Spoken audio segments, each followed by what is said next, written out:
can hear something now.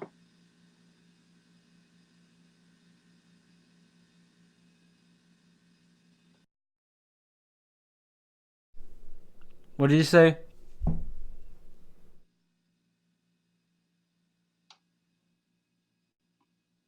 Can you hear something now? Oh fuck. I realized, have we been streaming this whole time and we haven't had any sound Oh, that would be shit. until now? I don't know what my settings are. I just noticed when you were adjusting your thing, I could hear now something hear now. sound on your stream, and I realized that we've been streaming for like the last hour. Oh, okay. Does it? Does it? Yeah, it works now. What did you say?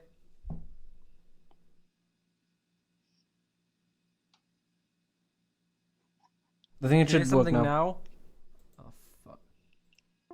I think it should work now. I realized, have we been streaming this whole Yeah, I think it works now. time and we haven't had any sound Oh, that would be shit. until now? So, I don't know what my settings I just are. noticed when you were adjusting your thing, I could hear now something hear now. sound on your stream, and I realized that we've been streaming for like the last hour. Oh, okay. Does it? Does it? Yeah, it works now. What did you say? Hello? I think it should work now. Okay. I think it should work now. I think it should work now.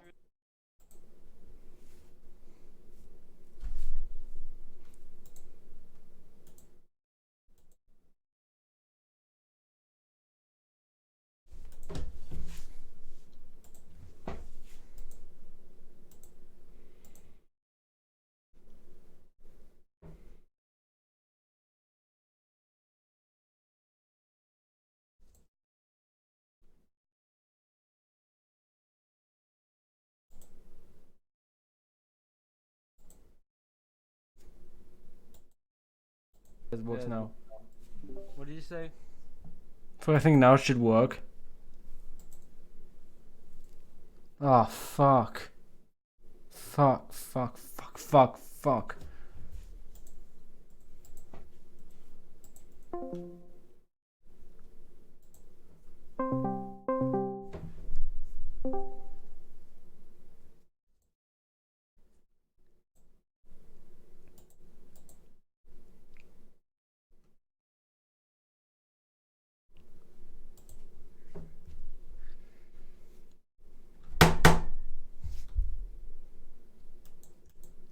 Yours is not connected.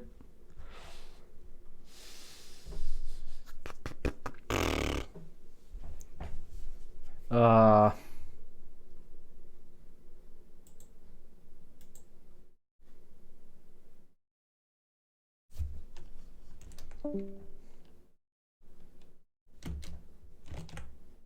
I can't hear any of the game audio. Oh, what the fuck?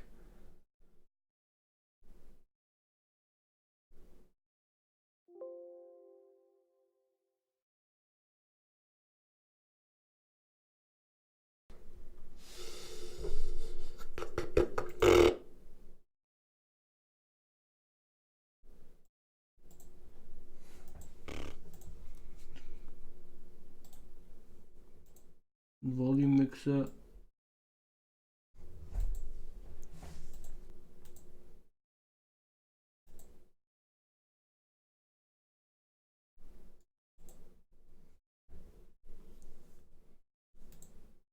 Mmm.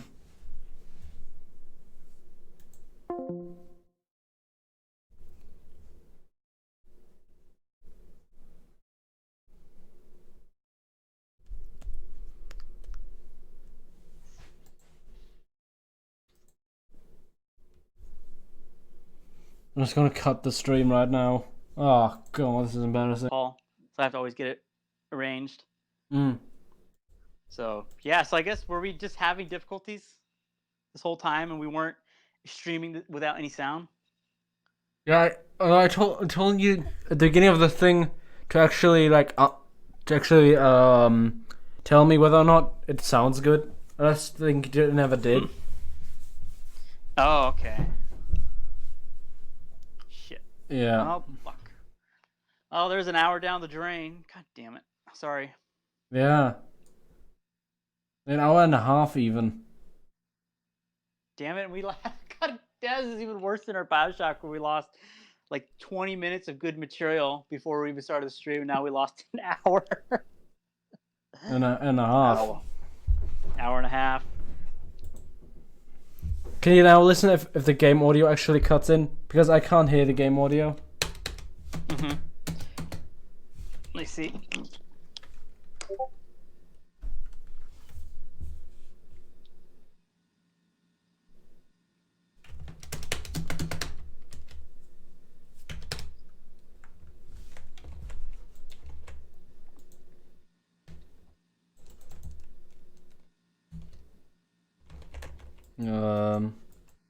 Should I think the game just crashed or something? Yikes. It's even worse. Oh god, this thing is just a shambles. Do you have a plan B game? Do I have a plan B game? Actually, wait. Check now. Check now if it actually. Okay.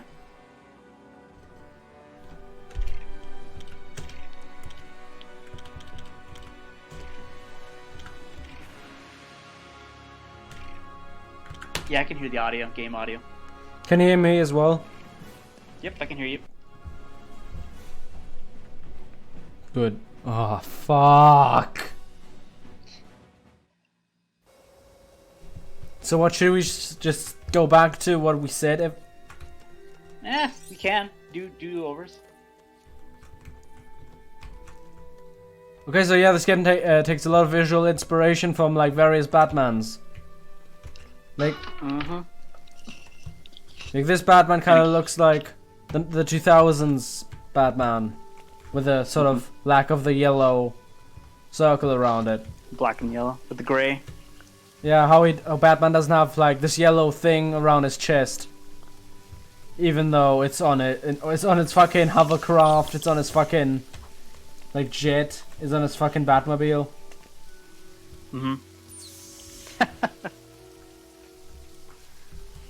That's kind of funny. Oh,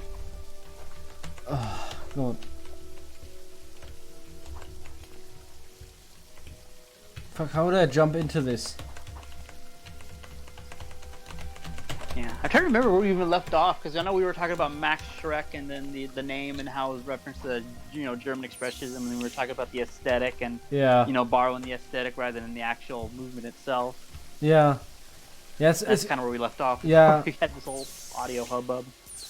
Yeah, it would just be kind of interesting to see, because German houses, sort of older German parts, sort of older parts of Germany, so the more rural areas, do have this sort of, well, not really uniform, but more just general shape of houses. You have these houses covered in plaster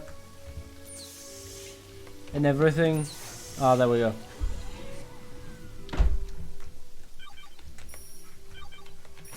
And that's basically, that's basically what they did. They just twisted everything and just came out really interesting. Like really sort of a nice twist on what you would see in real life. Because that's what expressionism is about. It's how you express, your view of the world. And I don't think that's what Tim Burton really did. Kind of just used it for his own purposes. Is that pretty much what you're getting at? Yeah. Just that he didn't use a lot of the visual aesthetic of like New York or something. Like with a lot of square, tall buildings. You could easily twist that as much as you can twist like the little boxes with the roofs that made up German houses. I could actually see this very well in my head. But yeah, that's not what he did, and that's not really what Tim Burton did in his Batman movies. Oh, with that on said, what do you think of when Nolan took it into the real world and he used Chicago as inspirations and stuff like that? Though when you get to the Dark Knight Rises, the inconsistency of that Gotham became more apparent. I don't know. I really didn't like the Christopher Nolan Batman movies. Like, I generally don't like when movies take too long to get to the actual thing, to the actual aspect. And the whole Batman, oh look, Batman's parents are killed, was just way more boring than even the animated series. Yeah. The animated series did it so much better. Yeah. Cause I know, the Nolans pretty much kickstarted the whole, like, really when people were like, hey, comic book movies can be quote unquote good, or at least the aesthetics and take it out. Because before then you look at a lot of early 2000s movies like Fantastic Four, yeah, and etc. What do you think the difference was between those movies and the Christopher Nolan Batman movies? Like, what do you mean, like the tone and the way they were, like the way they were viewed? Yeah. Cause I know, you get a lot of those early 2000s movies. I remember watching Fantastic Four in theaters, and I remember enjoying it because I know they kind of had this goofy ass comic book tone. But I think that's the problem too, because in Hollywood, when they're making movies, they sometimes get scared of their own source materials. Like when we were talking about the Lone Ranger and how it's like they were kind of almost embarrassed to do their character, even though it's the type of the type of character and what he does, his shtick of wearing a domino mask and saying goofy sayings with his white horse, silver bolts, and it's like that movie they were kind of scared of their own character.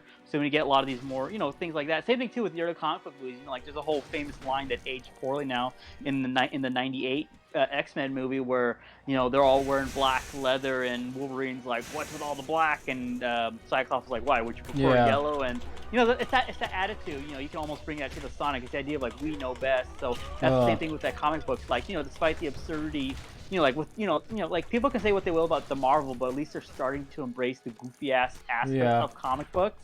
So because like with a lot of the more early 2000s like that, it's like these are serious and stuff like that, and you get shit like Daredevil and stuff like that. Yeah, I see what you mean.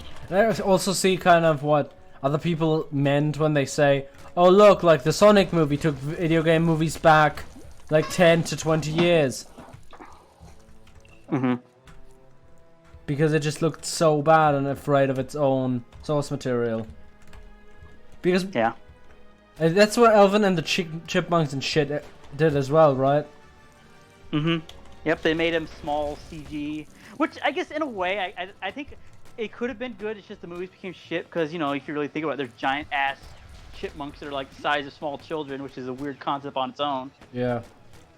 So, but I feel like the problem with that is like, why don't you just make that movie cartoon rather than live action? Yeah. Like Smurfs and shit like that. Like, why don't you just make it a cartoon if they're putting that much effort in CG? Because in the early 2000s and even up till now, they're sort of getting afraid of cartoons. That's true, because you got the bad Disney live actions movies, which is like they're making $1 bajillion, but at the same time it's like, why don't you just watch the animated movie? Oh yeah, those.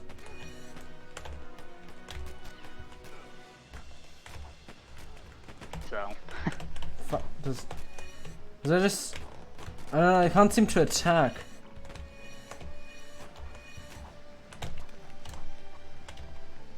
Oh no, wait, I can. Sorry, I was just stupid. No. What else did we talk about? We talked about, I don't remember. I know we talked about '89 Batman, the aesthetics of that, the actors, how they changed them between movies. Because we talked about how Billy D. Williams was Harvey Dent in the first one, but then the Schumacher, they recasted him with Tommy Lee Jones, etc. You got Jim Carrey as the Riddler. Yeah. And etc. Just different versus the animated. And we're talking about '60s Batman and the like the aesthetics and how it was written and how they envisioned it. And gradually, when during development, it gradually became more campy and how they had to go with the tone they did. Yeah. So.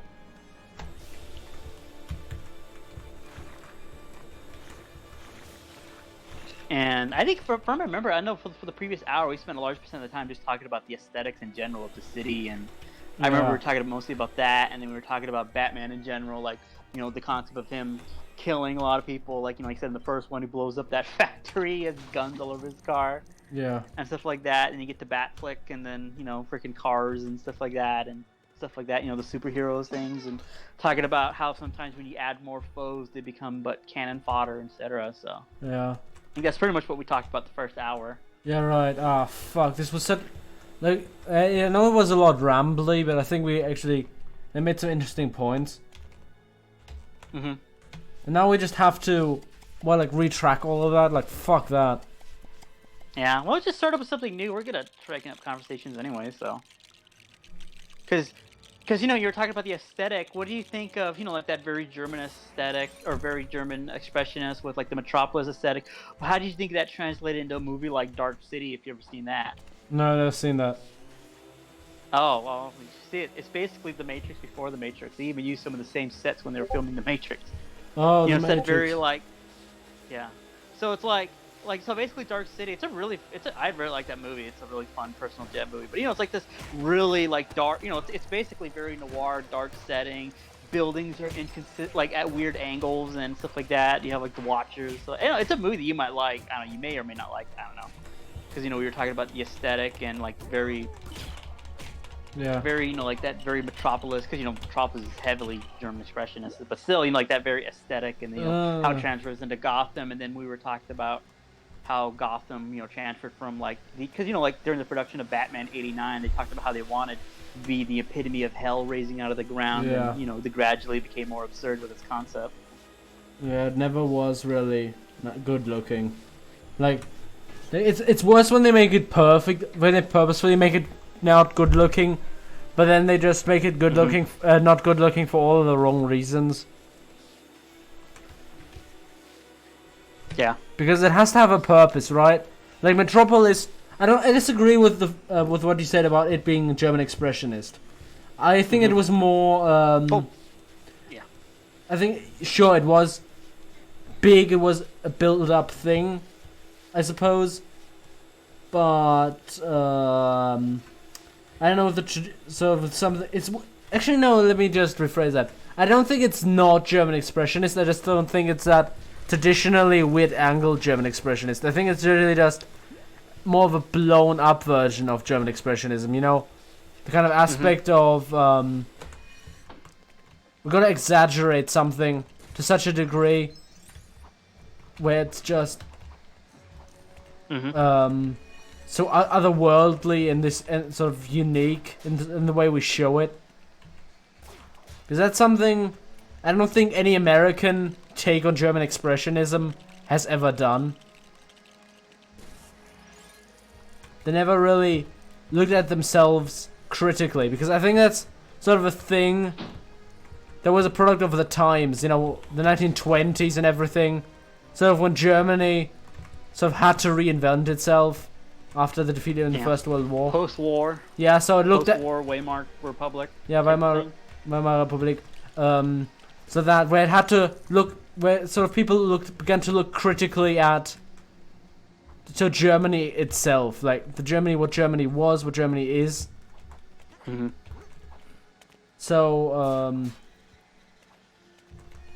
yeah, that's something the American. I don't think the Americans are really capable of in sort of subtle way that we did. Well, I'd imagine there's different art movements too at the time, and I think, as we were mentioning too, it was more of the aesthetic, not the actual, you know, movement itself. It's like saying, you know, you want to do Art Deco, but not incorporate, you know, the art element, or the, you know, the machine element or industrial design. It's like, we know when we were talking about BioShock and how in reality, if it was more aligned with Ayn Rand's philosophy, it would look like a 1950s shitty apartment block, not the Art Deco. You know, it's like you know, like there's aesthetic and then there's the real trying to replicate it. Yeah, I still don't understand quite what that was about. What did you say? Well, it's like, you know, like I'm trying to crazy. So like as you said, like as we were talking about, like the Tim Burton, because obviously he didn't make it all himself. He had art department, he had departments working for it, and they all had to come together to make the vision of Gotham. Yeah, sorry, there was actually a clip from the stream that I had still going on. They get snapped back to the point where it actually began to record the audio. Oh. And that was when I said. That was when I said, what do you mean? Oh, so are you just gonna cut that first hour off since we can't use it? Yeah, I'm gonna just go. What do you mean cut off? Well, because there's nothing going on. You just got the visuals. Yeah, but what I mean cut off. I don't really edit these streams. Oh. Because I know when you're done with the stream, it's gonna be archived. Whoever decides to check in, they're gonna get a first hour of absolutely nothing besides the visuals. Yeah, I'm going to write something into the description. Oh, okay, like a thumbnail, click here to get sound. Yeah, yeah, click at that point to get sound. I think what people who are actually watching this channel are going to be interested in is what I'm going to do with it now, because I haven't. If I talk to you, and you obviously understand more of what I've actually planned for this entire thing. Something that other people won't, because I don't text message them.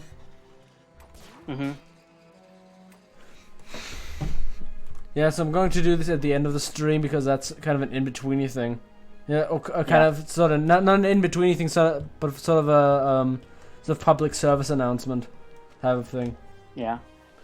But what I tried to say before the other thing cut me off, what I still don't understand is, was Ayn Rand actually trying to go for the... Maybe when she wrote the book, to go for the sort of modernist, sort of the generic 1950s housing block type of deal, or did she actually mean Art Deco?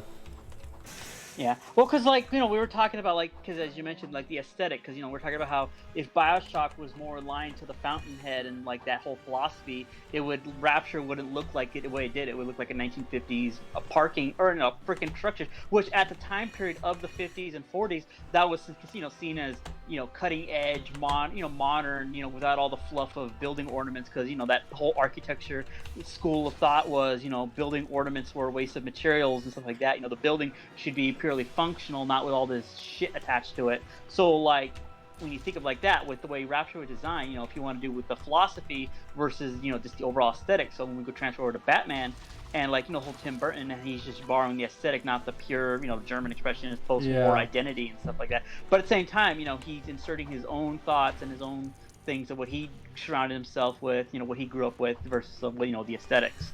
Yeah, fuck, now Robin is stuck. He's stuck in those barrels. Yeah.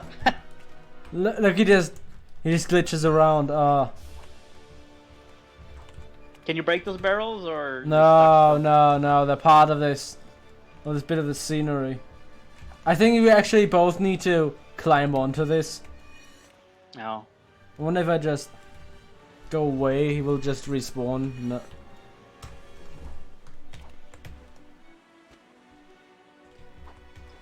Although it'd be kind of interesting if you actually had someone who would follow the actual art, the spirit of the art movement, and made a movie out of that. Translate that, not necessarily even in Germany, even though I would sort of welcome it. Sort of going back to what we actually contributed to cinema as a country. But even if Americans just did that, it would be kind of interesting. You can very easily see this as in a noir movie or something. Now you could even see this in something like Dick Tracy. If it was less colorful. Yeah. So this is not just going as a noir detective type of deal. I could easily see this because that was a bit of the vibe that I got from M. That it was very cramped, and I think if you actually, I think that was basically just because of the German sort of way big cities looked. But with American buildings, you could really emphasize the shapes without, confusing people, because most Germans didn't really live in big cities back then, so it was more of a just a big part of town kind of feeling in M instead of a big city environment. Ah, fuck, he's still stuck here, so... Ugh.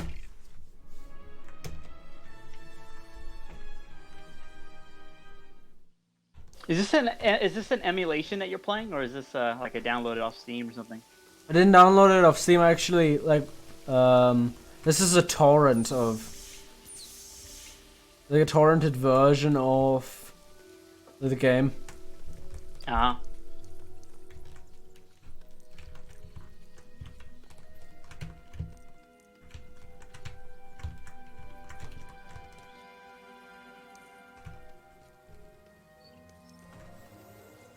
But, you know, I really only think German Expressionism works in the way it did in Germany at the time, because it was a very that time. of the post World War One era type of deal. Because not only don't I think like I think it would take someone like a German actually going there and sort of trying to move German Expressionism to the US rather than something natively born in the US, because, you know, the Americans never really had to reinvent yourself after like a war in the same way we had to. So the mindset isn't really there. It would just be, it would almost go away. It would almost take too long to explain this to someone, and I think someone from Germany would actually be just doing it right now. Yeah. Like, look, I'm just going there. Oh yeah, like I'm just doing this way because that's why we do it, and nobody questions it. Whereas with an American, you probably would have to question it, because it's not apparently like when Germans would do it, it's basically just, oh look, this foreigner is doing his thing. But with Americans, you just say, oh look, he's really weird. But as you were saying, it's such a very specific thing to a specific point in history. So, like, if a German nowadays try to do it, would it not be just as good as if an American did it? It's such a very specific thing. I don't think I think Germans would be more closer to the mindset, like, yeah, because there's still this thing going on about Germany with the whole, you know, having to reinvent, you know, the identity of your country is still like in our memory. You know what I mean? With like you know, with the fall of the wall still having fairly recently, you know, still having sort of growing up with the environment of having a lot of people who witnessed sort of the changes between governments. You know, from the SED, you know, the communist East Germany, to so the different eras of West Germany, to then the actual collective of Germany, sort of the switch over. I think this sort of mentality translates very well to how to actually like move Germany. And if you really just sort of looked at, you know, your surroundings in Germany, the sort of this questioning of what it actually is supposed to mean to be German, you know, to be this thing now. I think if you just translated that, so that, because it's something you don't really have to be German to understand. It's just something you have to been sort of exercised in thinking. You know, you have to have practice in thinking that way. So that's why I think it would work if a German came to America with the goal of making, like, turning buildings into weird shapes and everything, just for the sake of just sort of reinventing the way people look at the US, or so from a more questioning perspective to look at the US. Because remember, I think it wouldn't be even as hard as looking at your own country, because, you know, we have a lot of experience. You know, we have a lot of influence from the US. in our country. So it's not as hard as it would have been like at any other point in time to go into the American culture and sort of try to do this.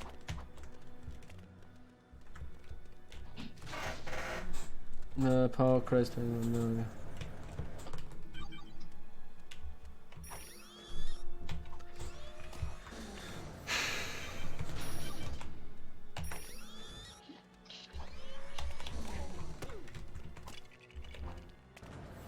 So, as you're mentioning, like, the idea of, like, Germans looking in and Americans looking in, like, like, same thing too. I can understand what you mean, because, like, I wanted, like, I guess the most easiest or the interesting example too is, like, look at the Grand Theft Auto games. Those are made by, like, well, there's studios everywhere, but the main head honchos are from freaking Scotland or Ireland or whatever, and they're looking at. Then the main thing is look at GTA through the series of what a foreigner thinks of the U.S. is like. That's why when you play those games, they're very satirical, very like that. Even though that's not what America is like. It's basically like, so it's like the idea of watching American movies, and that's how what America is like. So that's like watching German movies, and I think that's how Germany is, and stuff like that. The idea of you get all your things from media rather than talking to people, reading about it, etc. Yeah.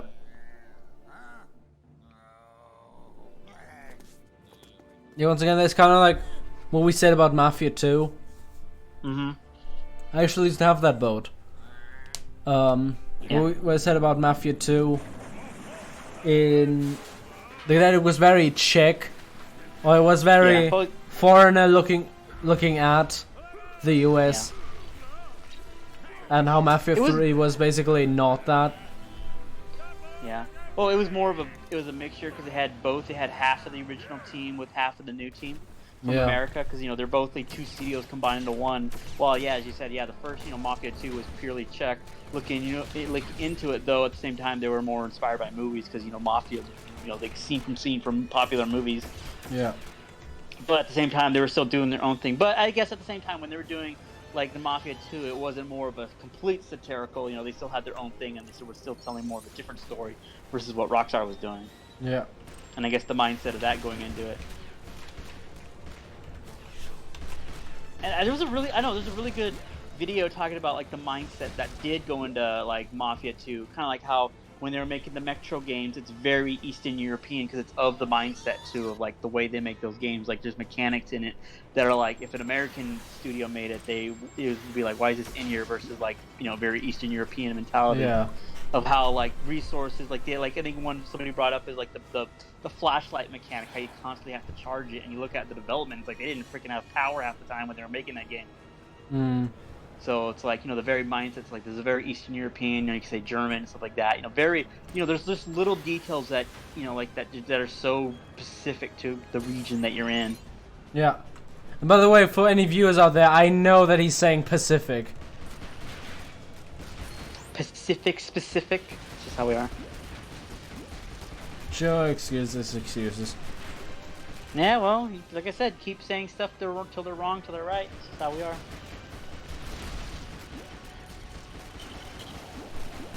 Well, I think that's just me. Generally, it's just the way we were just taught to talk to. Because I remember growing up, I was always in like speech classes and stuff like that, saying you can't talk right, kid. So they put me in classes for a long time. Oh, really? Well, this was back in the period where if something was slightly off about you, you were like in those special ed classes or something like that. Like it's the era of like, if your kid is something wrong, we gotta prescribe a medicine and stuff like that. So it's the era I was growing up in. And if you were slightly below average in grade or intelligence, like this kid's stupid or something like that. Or now they would use handicap or whatever. But growing up, it's the idea of like, if there's something off about your kid, there's something wrong with them. So like I was growing up, they always threw us in the speech classes and stuff like that. Like you got to learn how to speak, and which kind of fucks you up, because you're not.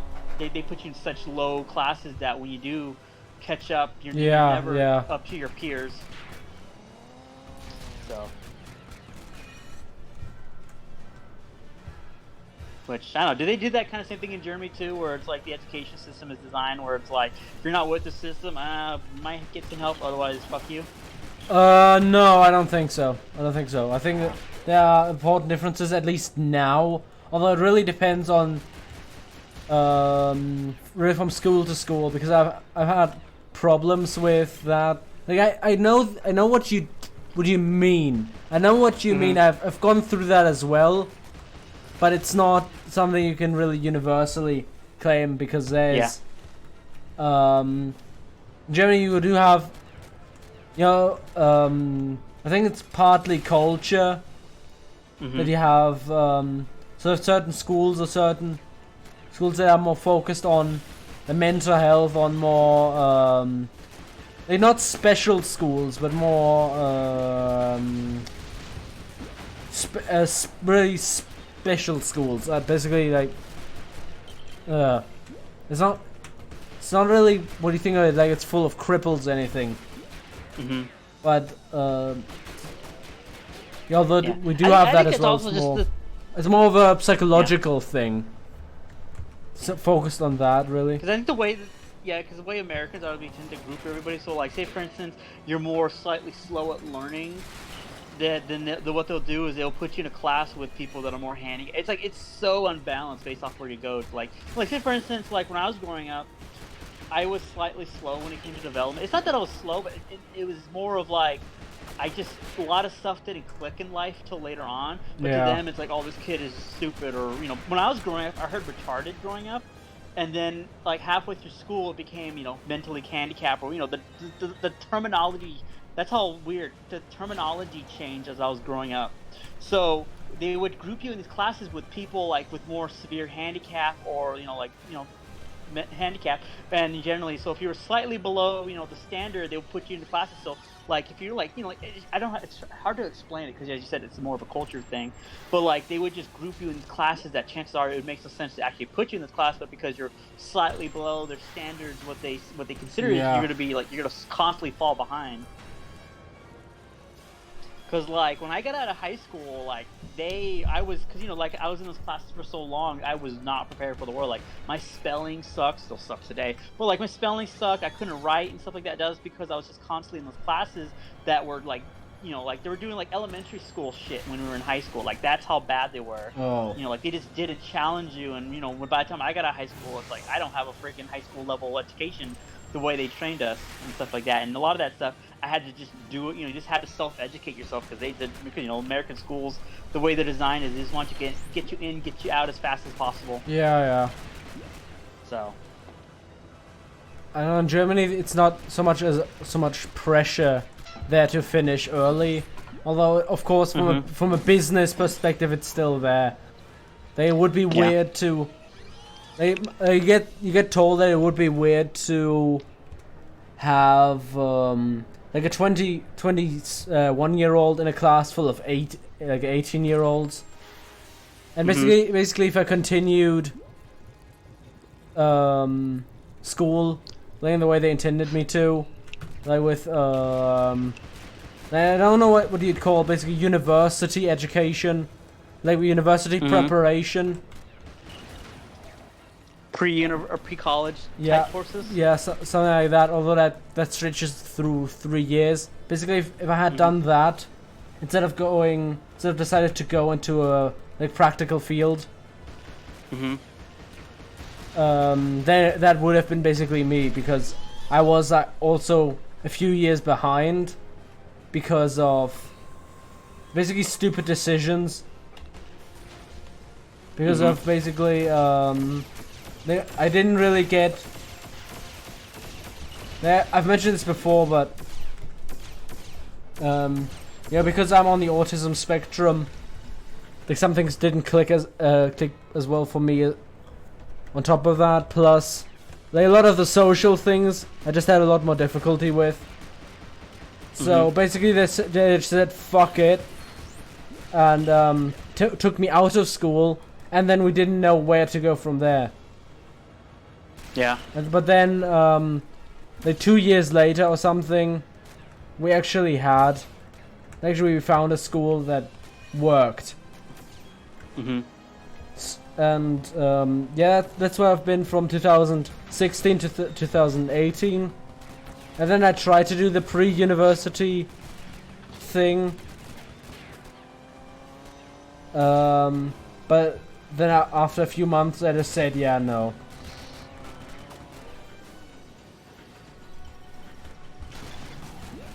Mm-hmm. And also that's the problem too, because I kind of think too in school, like while despite in those real like below classes, I also went to a program that's like pre-university of like you're gonna learn graphic design because you'll get credits for high school, for a college, and like the whole big thing. Because that's the thing too, in high school they peer pressure you to go to college. Like you have to get a college. Yeah, I know. Is you have to go to college, otherwise you're gonna be a bum working at a fast food and your life's over. Like that's the thing I remember. They drill it into your head that if you don't go to college, get a good job, you're basically you're wasting your life. You're nothing, and that's how American schools are. Is you have to go to college, you have to get this big loan out and stuff like that. And it's like the idea, like shit, I don't know what the hell. I'm freaking 28 and I still don't know what the hell I really want to do with my life. And you expect kids to really know what the hell they're doing. And it's like the idea. You go to college, like what the fuck do I want to do? You're in college, is like well, that's not what I want to do. You don't even want to switch your field and stuff like that. So. I don't know what to do with this one button here. Oh, do you gotta like shoot it or? I tried shooting it. I tried doing this and that, but I just can't get through. Do you have to switch to a different character or? No, I don't think so. Because there is no color coding to it that indicates such a thing.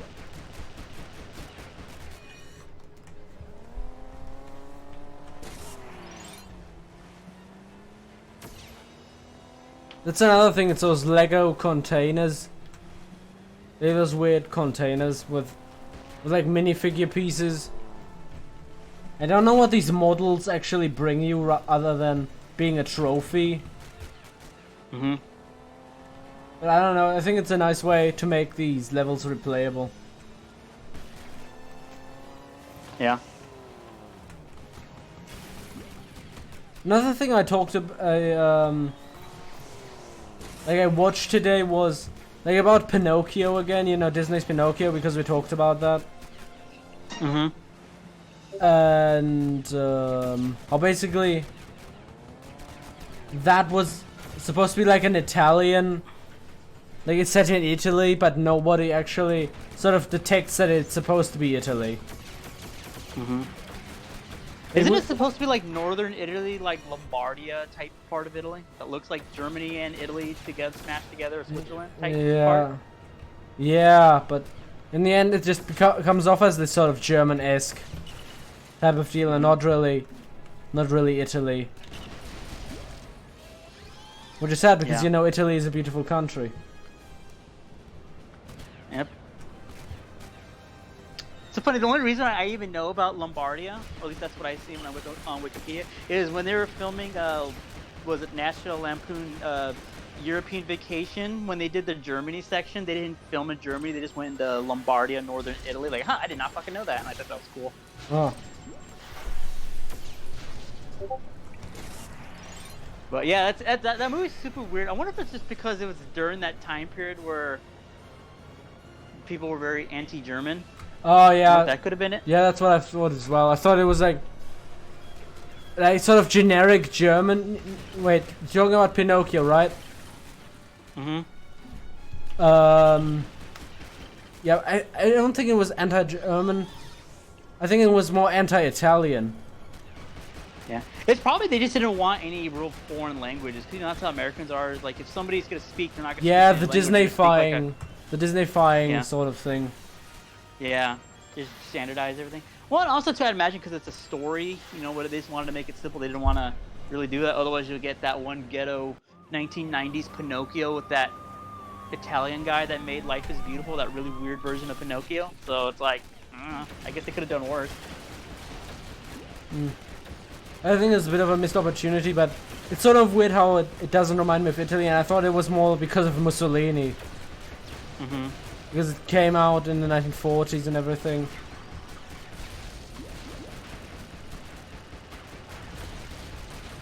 I can't remember that. I think it was something. If I remember correctly, I remember as the Fleischer brothers got into like a contract agreement with like Mussolini's brother because he was a super film buff, and they were gonna make things, but I guess people were like, hey, this is super uncomfortable, don't do this, and then because it was the.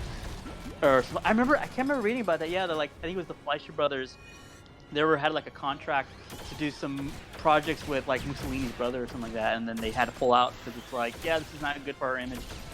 So I think it was just the period too, as you said, because Pinocchio came out in 40 or 41. 41, I think. 41, yeah. So I'd imagine it's because of the war. It's like, yeah, we don't want to put this in here. Because I know, because that's what a lot of people tend to forget. Before the U.S. actually entered the war, they were kind of neutral on like fascists and stuff like that. Because you read at the time, and if a newspaper made fun of the Nazis, they would get a lot of angry complaints from people saying, hey, why are you doing this? So I think it's before they entered, because that's what people remember. The U.S. was actually neutral before they declared war on Japan, then Germany. So yeah, that's weird. That's more of the period.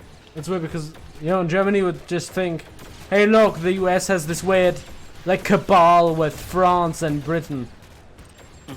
Like, they just sort of like they always stick together. There's sort of this entente thing. Like that's what I'd say.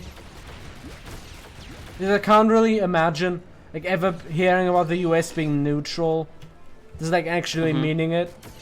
Because you always get like... Yeah, well, because like I said, they were very isolationist policy despite them fighting mostly a proxy war in Asia, and then that gradually led to fight, with the U.S. fighting Japan then. Yeah. Because, they were not super tight with Germany, but, like, they got caught in the thing, and it's like, oh, they got the whole thing naturally unfolded. Because I know a lot of people today, like, it's a conspiracy and stuff like that, but, you look at the thing of just stuff naturally falling in line with proxy wars, and then gradually it falls in naturally, but...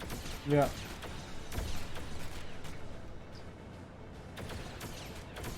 Because like people like to think, to think that Europe was the big worry, but for the U.S. in that time period before, we declared war on Germany, our biggest worry was Japan and their stuff in the Pacific. Because you remember the U.S. had a lot of territories in the Pacific following the Spanish-American War and stuff like that. So we were worried about our territories. We were worried about what they were doing, how that would affect, like the crude, raw materials and stuff like that. Because if I remember, rubber was a big thing. You had oil, like the trade imports with Japan and oil. We cut off Japan's oil and stuff like that. And the whole proxy, like before Germany came into the picture, like everybody was really concerned about Japan and what the hell they were doing, because they were fighting in China since the 30s.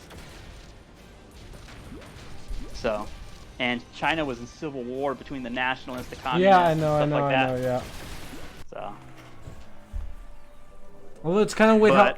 It's kind of weird how the penguin has like U.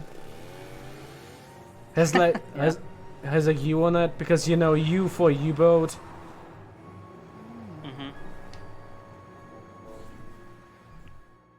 What? This sounds stupid. I'm just trying to think. What does the U mean in U-boat? Untersee, literally meaning below sea. Oh. It literally means below sea boat. Oh, it's not really. It's more like an actual noun, like the below sea. Below sea. That sounds like an Italian name.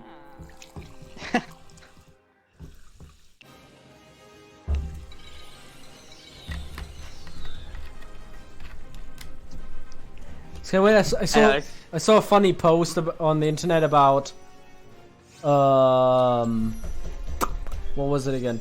Oh yeah, how Italians don't fight wars. They aren't very gruesome in wars, but like Italians in New York are like the biggest, baddest thing ever. I thought that was kind of funny. I'm trying to think of what wars were they fighting, because I know they got caught up in a lot of, during when kind of like when Germany became a state, just like when Italy became, they were a monarch and they kind of became more unified, and they became involved in like the Balkans and shit like that. So they were fighting with Austria and Russia and shit like that during that time. I know Italy got involved in a lot of conflicts in that period. I know about like a conflict in Ethiopia. Yeah, the first Italian-Ethiopian war, which went horribly for the Italians. And then they tried to go to Libya, but that was also a costly war, but then they actually succeeded in capturing Libya in 1911. But that was just so costly that all of the previously good politics about it were just completely out the window, because it was so expensive. Yeah. I feel like Italy kind of like when it comes to like World War I and stuff like that, they always feel like, oh yeah, I forget they're there, because I guess the average, like, unless you're like a super history buff, it's like, what the fuck did they do? Well, they fought 13 battles on the Isonzo River against the Austrians. Yep. Although as I've mentioned, I'm actually working on this. I'm just gonna take this. Yeah, I'm actually working on the Treaty of Versailles video. And like I want to start this off with like the parties in the war. You know, the big four. You know, France, Britain, the US, and Italy. And yeah, I kind of wanted to structure this. Yeah, like the ones that had the least beef with Germany to the people who had the most beef with Germany. And, you know, because I actually mentioned Italy first, I actually wrote a bit on Italy first, and basically it was really just the Italians against the Austrians, basically. They just used it, like, as a way of getting territory. Can you believe it? They fought 13 battles on the Isonzo River. 13.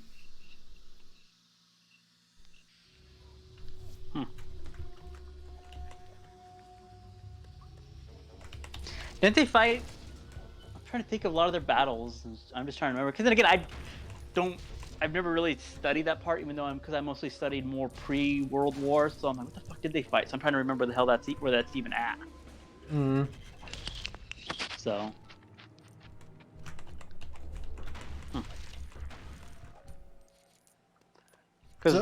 Yeah.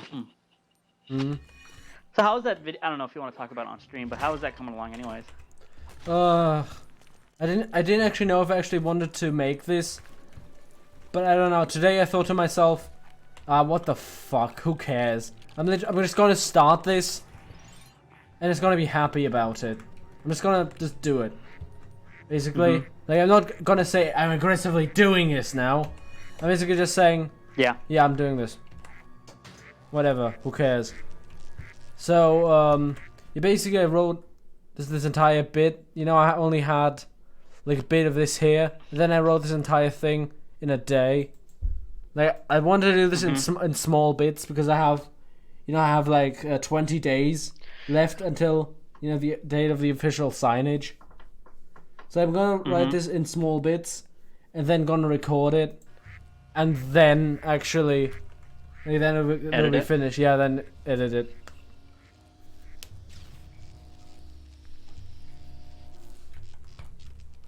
Which is actually, considering this video could be much easier, considering I really only have to do maps and like steal historical footage from the Great War channel. Because they have a really good archive of historical footage. So I'm not going to use a lot of their videos, footage of Italians and like France and actually during the war footage. And apart from that, I'm going to use actual like other material that I can find on YouTube of the actual treaty. It's mostly that. It's less of a abstract presentation, because I think I've gotten a bit better during the course of making that first German East Africa video at structuring the historical topic.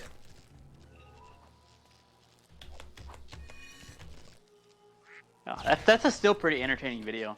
Yeah. The African video. So I still like that concept, the idea of taking old history books and looking at them and see what they had at the time and kind of talking about it now. That's kind of interesting. I still like that idea. Because I get so many for my job. They always throw away a lot of old books, and it's just fun looking at just histories and just stuff what was written of the period about that certain period or about history. Yeah. And what their thought of history was.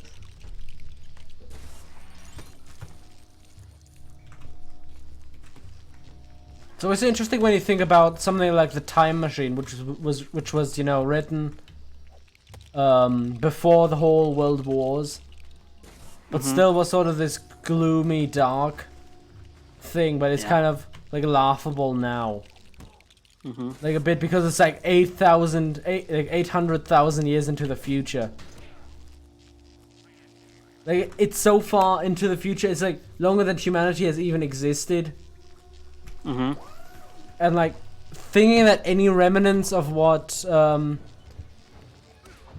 like, you know, like an apocalyptic war would actually entail, is kind of like laughable now.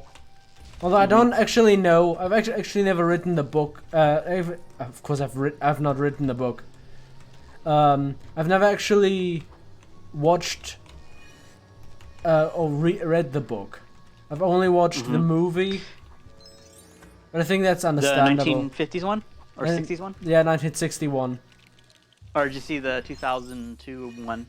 I've tried to watch that other one, but that was kind of stupid. Yeah.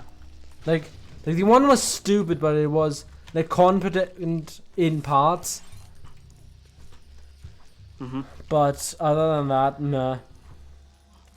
Well, it was directed by Simon Wells, grandkid or whatever, H.G. Wells. Who did all those weird animation movies, like We're Back from a Dinosaur, which is like the most nothing movie ever.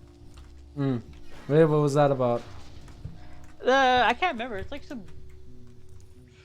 you can see videos of it. It's just like the idea of like, oh no, this guy from the future wants to he's basically like, think of this guy from the future, and he's like a Make-A-Wish Foundation. So his thing of like, hey, all these kids are in the 90s. We're back, a dinosaur story. Yeah, that. I don't think it was that shitty. I just think it was stupid. I just thought it was, it is pretty stupid, and I think, I know the plot of it.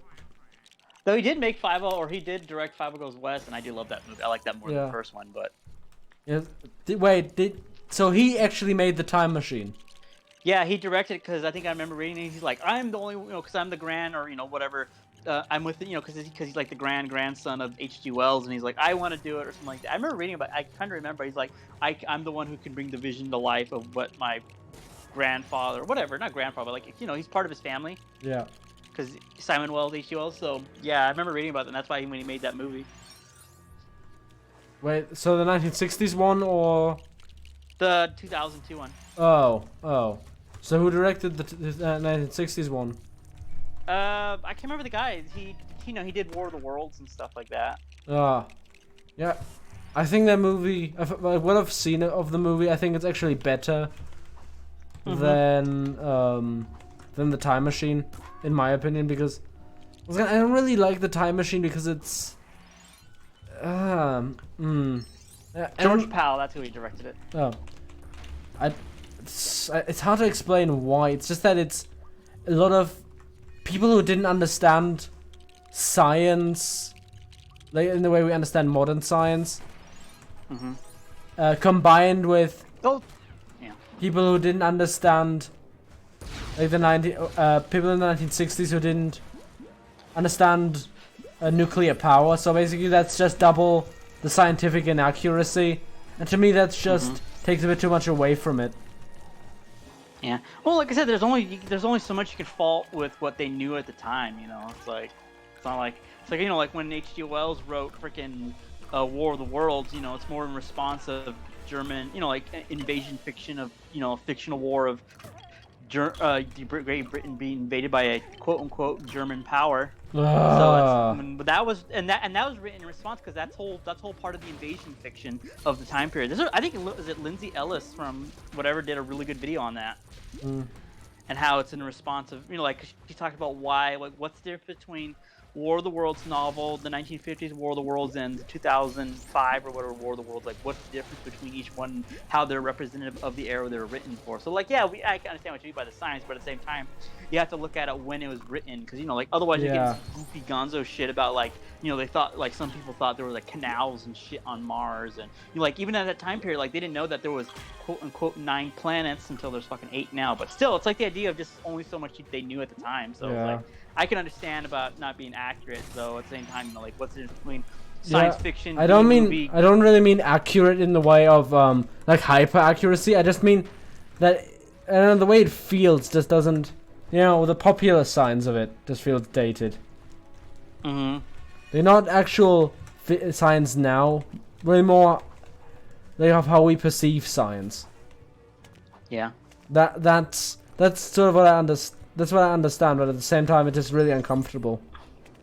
So, because it is an interesting movie, but it tries, it talks about itself way too seriously, for me to actually work in it doesn't work in tandem with,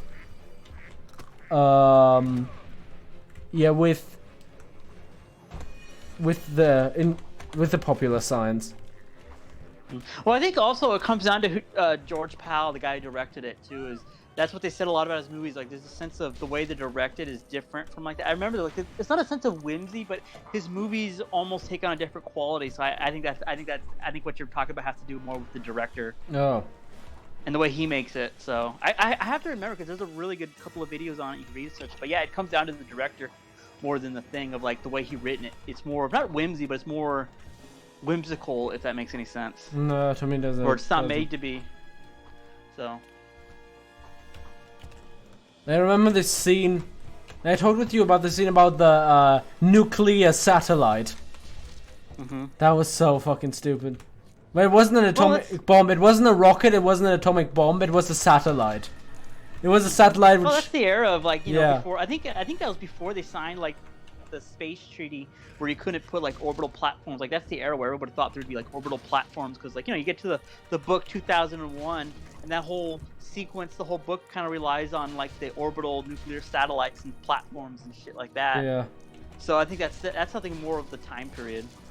Yeah. It's like when you watch that cartoon, Peace on Earth, and they talk about how humans killed themselves off, but like before World War II, everyone thought the next war would look like the end of World War I, before you got atomic bombs and stuff like that. Yeah. So we watch fiction and stuff like that. So it's just more of just what they thought at the time period of like what would the end of the world be like. Yeah, I understand. It's like now it's like end of the world is it's more plausible to have freaking ecological than nuclear war at this point with a lot of our fiction.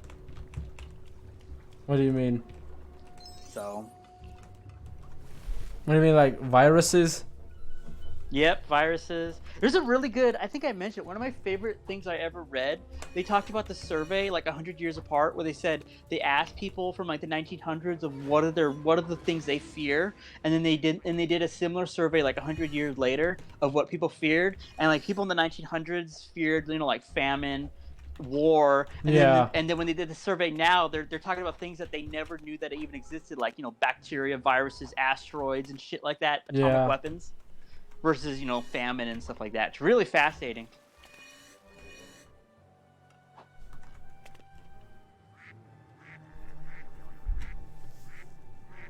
I can imagine that, because you got to remember as well, like with Germany, it was even during World War II, it was still talked about.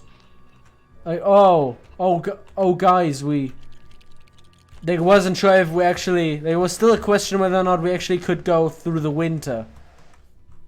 Because not everything, like not every winter, like a whole food supply was, like consistent food supply for the entire nation, was guaranteed. And that was especially true after the Second World War. The post-war years for Germany were still fucking horrible. Just because there were wasn't a lot of food going around, and plus the years just weren't good for farming either. Well, then too, you had like the freaking Soviet and Allied occupations, which then the Soviets were like, "Nah, bro, we're gonna stay here." Then you had what was the year the year where they surrounded Berlin and they had to like airdrop a bunch of supplies? Was that like 48 or something like that? Yeah, 47. Yeah, 48. Which was a time period where everyone thought World War III was gonna start. Yeah, the Luftbrücke, yeah. So. I still love the term Rosinenbomber, literally raisin bomber. Because it was for the children, was a lot about sweets and everything, which occasionally got dropped as well. So basically that's how that term got started, and it's still kind of a cute way of remembering the era. I think that's way more lighthearted than other things from the post-war. I don't know. Because what years? Oh, sorry. No, go on. I was gonna say, what years did that whole, was it the Wonder Economy, whatever the hell the term was, where Germany went from post-war to like miracle recovery? Yeah. Fuck. Shit, I don't remember the term as well. Fuck, what was it? I have to look that up. Like, it was the Adenauer period, where Konrad Adenauer, the first chancellor, the first chancellor of the CDU, the Christian Democrats, actually went to power. Wirtschaftswunder, that was it. Yeah, the economic miracle. Yeah.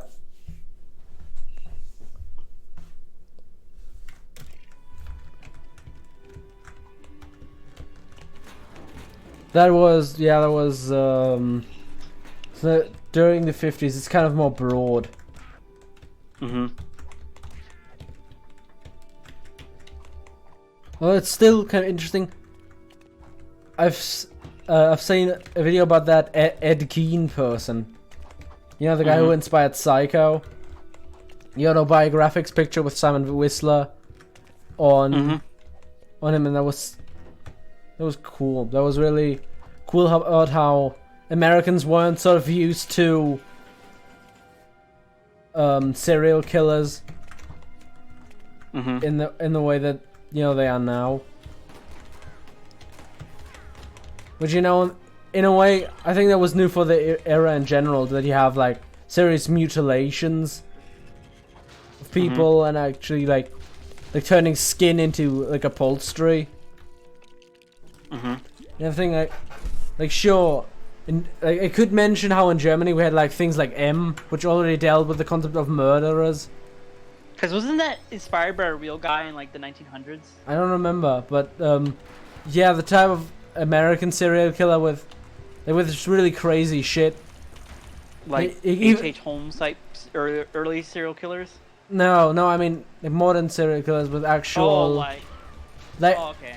Yeah, with Ed Gein, who actually like did all this fucked up shit to the actual bodies. Like even that was new at the time, I think. Like even in Germany, you wouldn't get I think also things like comes that. Down to what they're understanding too, because I know the whole period of like the 50s or the 60s and 70s was the period, because of the post-war period. A lot of scientists were like, why did so much effed up stuff happen in World War II? And then after that, they realized, hey, why do criminals do such bad stuff? So then they kind of try to understand, and then you get all those people doing all those real crazy shit.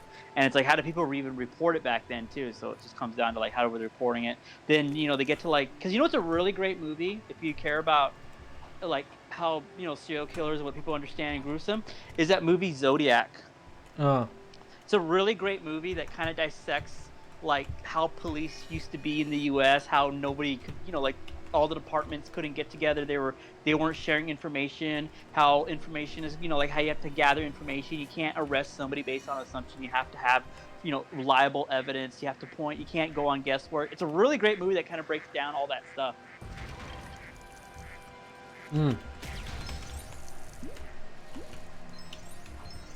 I like how we're talking about all this random stuff, and we're just you're playing a game about Legos. Oh my god, yes! I just realized that as well. We're talking about post-war economy. And we're talking about Lego Batman. Like, can you check? Has anyone actually commented anything? Somebody said hi, like Lego Builder said hi, like a long ass time ago. Yeah, I've seen that. I've seen that as well. Well, I think it also happens is because before we had that hour, we talked a lot about the Legos. Now we're kind of like, let's just talk about something else. Yeah. Because I know you mentioned it too, is we shouldn't talk about economics, but somehow we're always talking about freaking German economics all the damn time. No, not specifically German, right? Not specifically German economics, right? Just like random shit like that. The economies and that. This is something that personally interests me.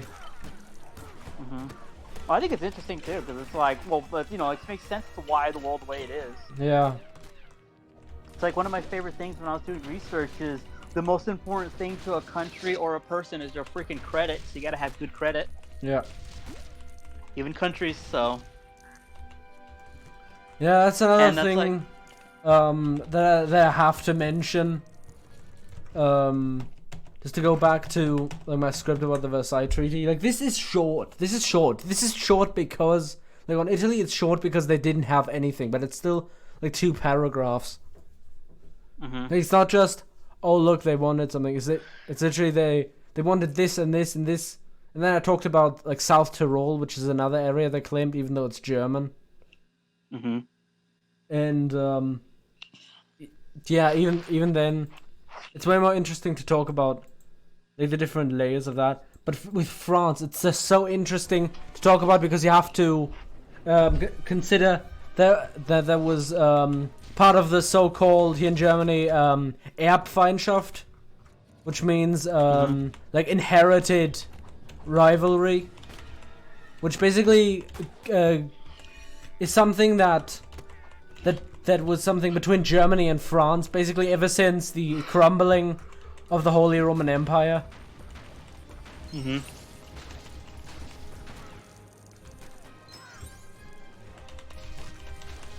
the whole Napoleonic Wars and everything. And yeah, people thought that. Yeah. Apparently, people in France thought that Germany shouldn't be a real big, like a big strong country, or even a country much at all, because France saw itself as the continental superpower. It was Russia in the east, which by then already had crumbled into the Soviet Republic. Yeah, they were to the USSR. Yeah. Well, they were in civil war at the end of World War One, and then it wasn't until like the 21, 22, 23 that the Soviet government came in. But yeah. Yeah, and France was basically in the West. So a concept of, look, we need something in between, like of a Central European superpower or like a Central European power that wasn't even like considered because France and Germany always had this thing going on, but now it sort of has settled. Like, it took a really long time to actually settle. Like there actually was the first time there was an actual friendship treaty between Germany and France was actually in 1963. Now you remember that's a decade. That's like a decade and a half after World War II ended, and this had been basically going on for like over 150 years.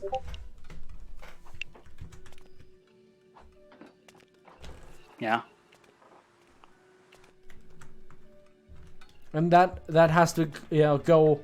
That has to be kept in mind when actually talking about the Treaty of Versailles. Because a large part of France says of France really was just miffed that this random country just took Alsace-Lorraine, Elsass-Lothringen, part French, part German.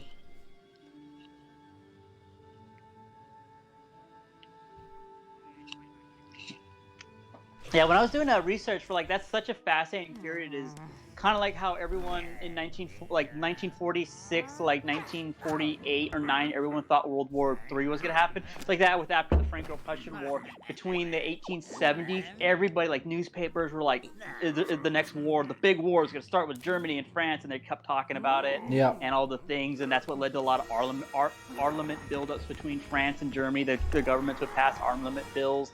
They would constantly build shit, and it's just so fascinating period. Yeah.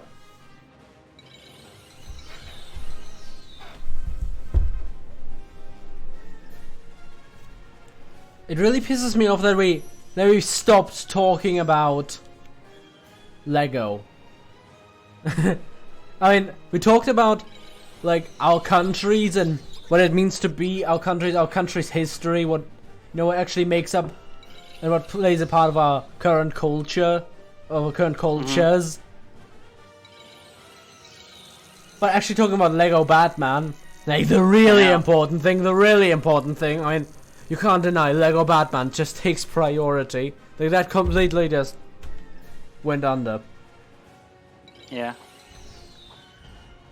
Well, I guess too, like, it just comes down to our interest, because I know you naturally like talking about history and economics, even though we were playing a Lego Batman, and that's just what we gravitate towards. Yeah. No, I think it's just, it pisses me off that we went all our good material. Like, we tried not to do it before the stream. Like, we met, like, audience, we met on Discord and talked about this and that. My personal project, just so we didn't waste everything on the before the stream. But then it didn't even record audio. Great. Yep. Aww.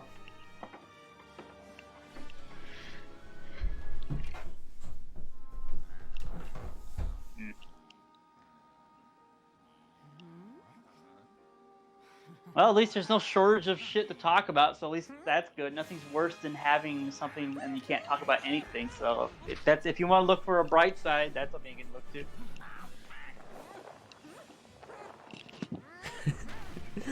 to. On a side note, it's really, on a main note, considering the way you see it, it's kind of funny to have the Man Bat, you know, that one character, to just have this chiseled, like, pecs. Just chiseled pectoral muscles, like, on this Lego figure. That's just so funny to me.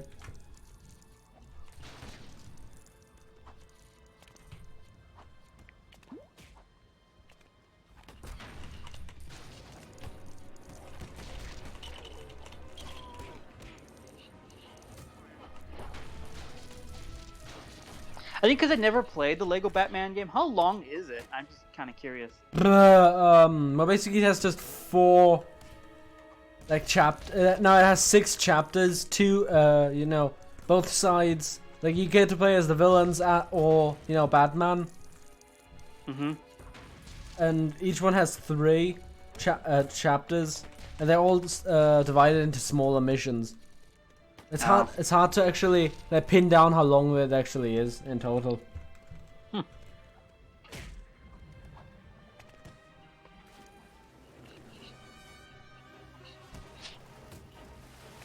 Because then again, you have these objects that only can be activated, like these flower pots. They can only be activated by certain characters that you unlock in free play mode. You can play these missions once to unlock characters, but then you have free play mode to actually mess around in the areas and get all the collectibles. And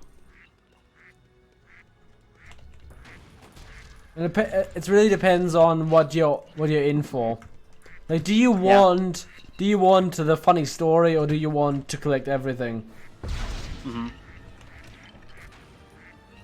I guess it depends on your level of OCD, I suppose. Yeah, I don't know how to approach this. I don't want to leave a game unfinished like that, but at the same time, I just can't bother. I just can't be bothered.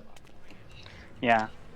I suppose it depends which type of game you're playing too, I guess. If it's more straightforward linear and, you know, it doesn't shower you with collectibles and shit to do, you're just focused on it, I can imagine you just want to focus on the main story. But if it's a game that's like, you know, here's all this fun shit to do, you know, you find yourself doing all the side stuff, then the main story. Yeah. So I think you actually need to pay for... fuck, that's gonna come out of nowhere for even someone that who would have potentially listened to the audio that got lost. Yeah, I think it actually costs money for like people to do simultaneously streams on YouTube and Twitch. And I think that's like a program that costs money, but I'm not sure because I talked with him about how it might be able to to reach a greater audience if I streamed shit like this on Twitter, on Twitch. Yeah, like I said, I think it just comes down to doing the research. You know, see what other people said, look into it, deep dive, see what you want to do, and then I guess one thing too, it helps is lay out a calendar, you know, for things like, you know, I'm planning on streaming this day. Let people know like a week in advance or something like that. You know, get good at your calendars on your website, or you know, I guess as you mentioned at the end of this, you want to do like a announcement. So I guess, well, nobody watches it, but still, it's like I would try to focus on like letting down a schedule of when you stream, so maybe you can let people know rather than like the day of. Yeah. Because I didn't even know what game we were playing until I saw your YouTube thing. Yeah. Fuck, what am I supposed to do here now? Oh yeah, we're supposed to go here.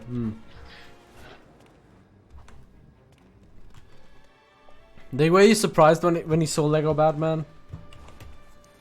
When you're playing it, or yeah. like the game in general? Yeah, when he saw that I played it. I'm just surprised because I know you mentioned it, but like it's one of those games that I remember from back in the day, but I've never really seen any footage of it because I feel like I was just not that I was too old, but I feel like I wasn't its target audience for those games. Yeah. So to actually see it is kind of interesting. Yeah, what target audience is this for? I don't know. I feel like it's more like I guess, you know, people like to treat the word casual like a bad word, but I feel like it's more of, you know, like a kids game, not necessarily a kids game, but casual game for someone who doesn't really play games, or if they do play games, nothing too complicated. That's what it always strikes me as. It's like the type of game that, you know, it's like, hey, you ask your parents you want to play, but they can't play games, so you give them something where they don't have to worry about cameras and shit. So that's the kind of game I view it as. Right. Because, like, try to have your parents play Red Dead or something like that, ain't gonna happen. So. Yeah, that's another thing Yahtzee Croshaw mentioned. There was more of a game to play when like dad is home, when like your divorced dad is home. No, to ask his children to like where her mom's new friend, you know, mom's new boyfriend is parking his car so they can scratch it up. Yeah. I can totally see that.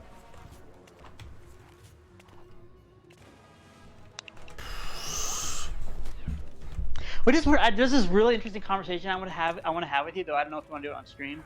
But it was just the idea of game worlds. I know we talked about, you know, narrative stories, kind of like, you know, stories like this where there is this fun story, but if you want to collect stuff, was the idea of like, you know, open worlds, because you know, it's no secret I've been playing Red Dead 2 for like the last month. So to me, it's not. I noticed So the thing I noticed about the game, because I spent so much time doing everything but the story, like the story takes, because I find the world more interesting. Because, you know, we mentioned that basically a Rockstar game is, the main story, while it's good, it's so on rails, for the point where you can't really enjoy it as a game, because they made the story to play it how they want you to play it, rather than you just playing it. So I noticed as I kept playing the game, because I'm like, I feel like I'm halfway through the game, because I'm on chapter 4 of like 6 plus like an 8 hour long epilogue.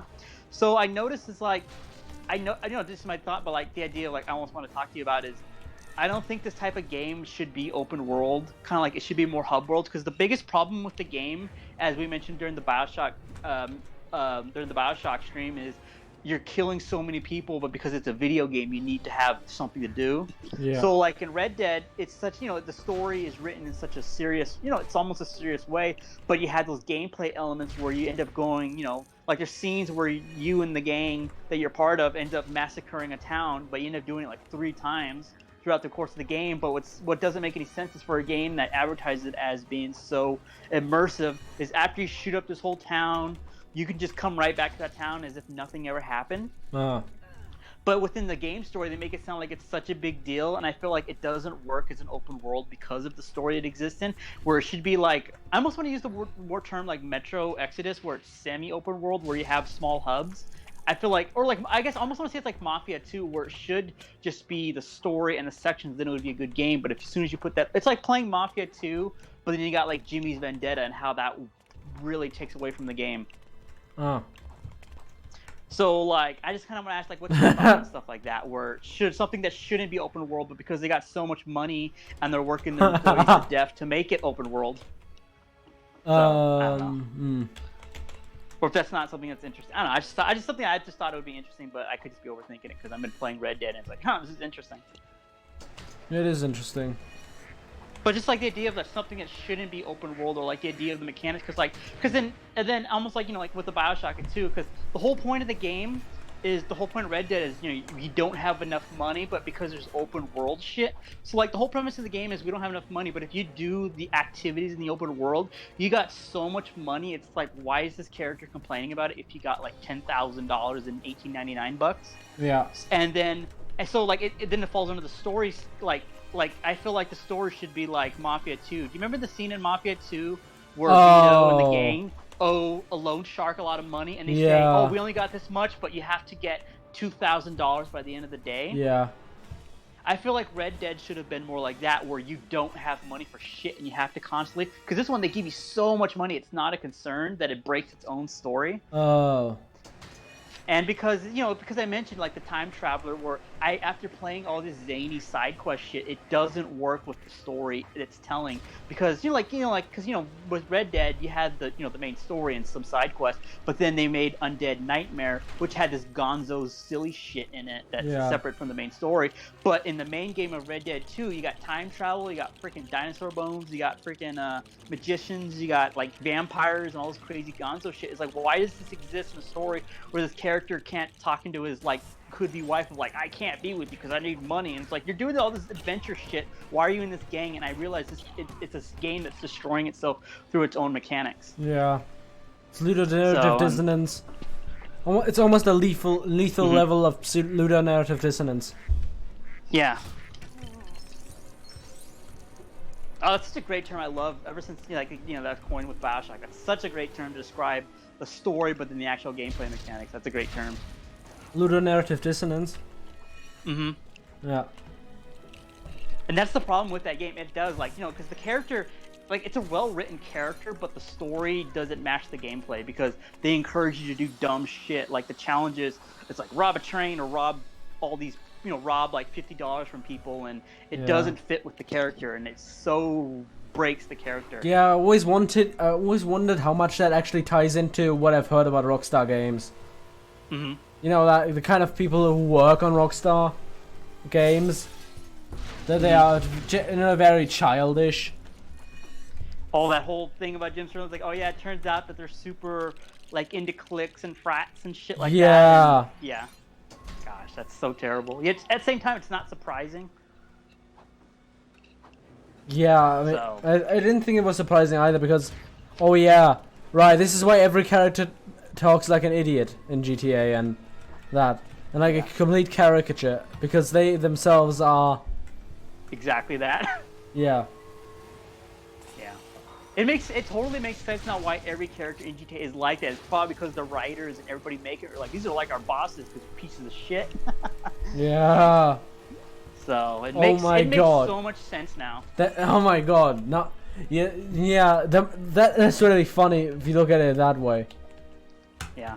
Oh my god, that actually makes me want to look back at like some modern GTA games and look at that way. Like sort of play it with a more eye out for that, with a more satirical angle. Mhm. But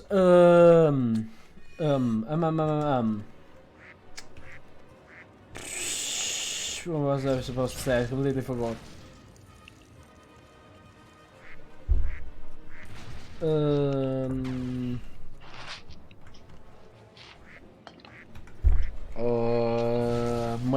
Could you help me out, please? I forgot what I was talking about.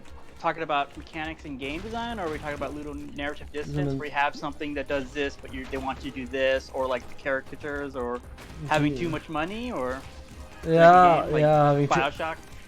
Yeah, ludonarrative dissonance. That was something I wanted to pick up on, but I completely forgot what my example was. Mm. No.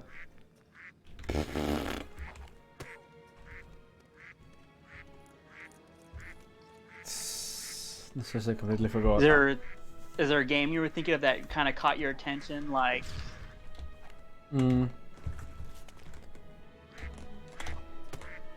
Or like, I guess you could almost say like almost like I guess I almost want to bring up like the example like Mafia 3, where the main character, you know, he's so out for revenge, but there's this detail in the game where he's like, I never kill women, and then this character, because it's a documentary, you know, within a documentary type thing, and he, you know, his old friend says, yeah, we were in Saigon, and he didn't kill somebody that like threw a grenade in a bar, and you know, and then there's a DLC that comes out that has deals with like cults and like Manson murders type shit. And there's a thing where you can know where these like women charge at you with like these knives, where I guess they want you to like wait till the last minute, then you like take them down in the ground, like punch them, but you can just shoot them, and that completely negates everything they were talking about in the previous mechanic in the game. Yeah. Because in the main game you can't really shoot anybody, or you guess you can, but can't, like, it's heavily discouraged. But then when that DLC came out, it completely threw that whole that character trait out the window.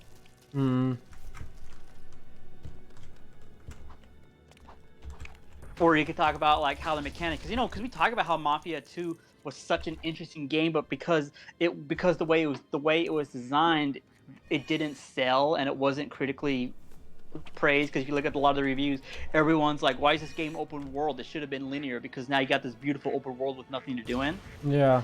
And then because of that resulted in why Mafia 3 turned out the way it did, is because of that. I don't know, I don't really... I still miss sort of the customization. Can you, even now that you've played all the DLCs, right, for the game? Can you actually like go save your cars in a garage and mod them? Oh, in Mafia 3, this is what sucks. You know, in Mafia 2, you can just grab any car you want, and you can, or any car within a certain size, you can save them. Oh, okay. The way you're phrasing it, you're basically saying no. Yeah. So no, they give you have a garage, but somebody brings it to you. But they only give you certain cars that you can have in your garage. So you can steal a car, but you can't customize it. So based off the cars they give you, you can only customize those. So it's like a yes but a no at the same time. Oh my god, that pirate meme.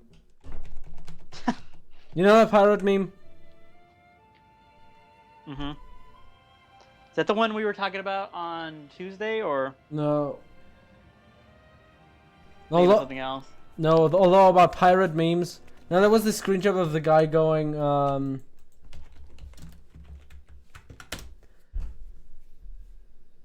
this weird like pirate thing. Like that became like a big meme. That just kind of reminded me of it, though. Talking about... I love when they just have a random history meme. Yeah, basically, talking about pirates and memes. Like, I made a meme about how... Oh, yes, but actually, no. About how... Like, people want... not about games, about movies, about how people are trying to now move away from, like, how Disney wants to have its own thing, and how people are stripping, like Disney's Aladdin was stripped from Netflix because they wanted to sell, like, they wanted to people to watch the remake. Oh, like kind of like when Assassin's Creed 3 remake or whatever's coming out, they took away the original one, so or Skyrim, something like that. Yeah, take away the product. Yeah, it's super weird. Like, I don't know. I think it just sounds so random, but I'm surprised when they were gonna make the quote unquote, because that's what everybody was worried about when they were gonna make the Aladdin live action. Are they all gonna be white? But at the same time, for me, I'm like, but isn't Aladdin based off a story from China? Really? But they made it in like fictional Middle East.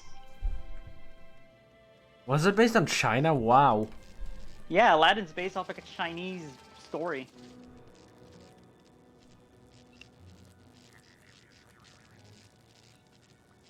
I never knew that. Like, dude, that's something those fucking YouTube videos should have actually told you. You know those YouTube videos that always claim 5 things you didn't know about blah blah blah blah blah. But that's something I genuinely didn't know. Yeah. And that's true. Which I have no reason to believe you. Do not believe you. I don't have a reason for that. Can you look that up? And on what? On what story that was based on? The Aladdin? Yeah. Because I know, because you know, it's based off of the 1001 Nights or whatever, Arabian Nights. It's a whole collection of short stories from the Middle East. Yeah, but how does China now? I'm trying to remember. I think it's a. What was it?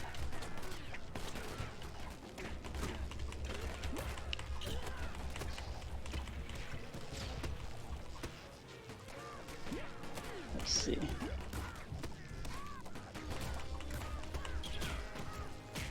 Because the only Chinese story that I actually know is that one called Journey to the West. Yeah, which in itself just sounds weird to me now. Because I can't not hear that title and think of one of those generic, oh look, guy goes to New York things. You know? Yeah, because I think it's because even though it's a Middle Eastern, you know, because it's based off of Middle Eastern folklore, like the story of Aladdin's actually set in China, like, you know, like some part of China and stuff like that. I'm trying to remember because I know I read about it. You know, you read a couple of like those like really bad, you know, made-for-TV movies where they did like 1001 Arabian Nights and they show Aladdin, but it's in China. Oh. I'm trying to remember. Like I remember reading about it and then stuff like that. Go look it up. You know. Look it up, please. All right. What specifically do you want me to look up so I can? Aladdin, China. Okay. Or they're probably gonna show like something about how the Aladdin movie is doing now in China.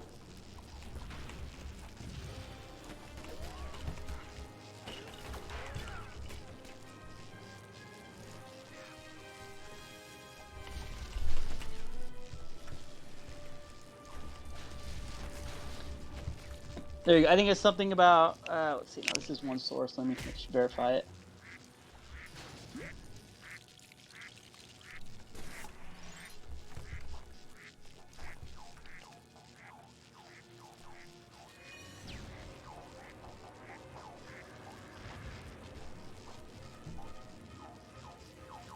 Because also it factors in when it got translated from Arabic to English, because you know how the English are, or when it comes to translating shit gets lost too. So I'm trying to make sure it was based off in Arabic. When it got translated, they assumed it was Chinese. So I'm trying to remember. Oh.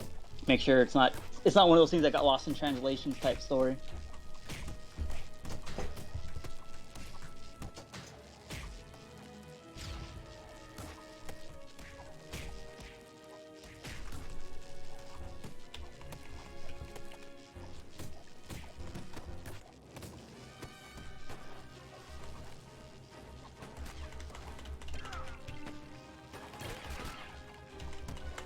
Yeah, because from what I'm reading, sources say some of the earliest accounts say that it's just some poor guy living in China with his mom, and then the story kind of unfolds where they find a lamp and shit like that.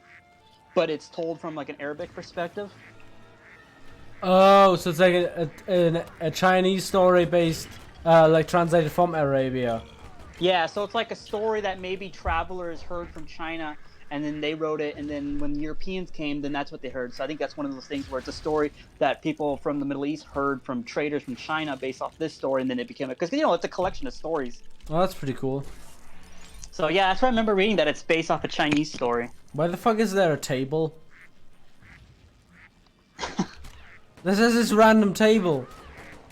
What's this? There to taunt you. No, I built a table right now.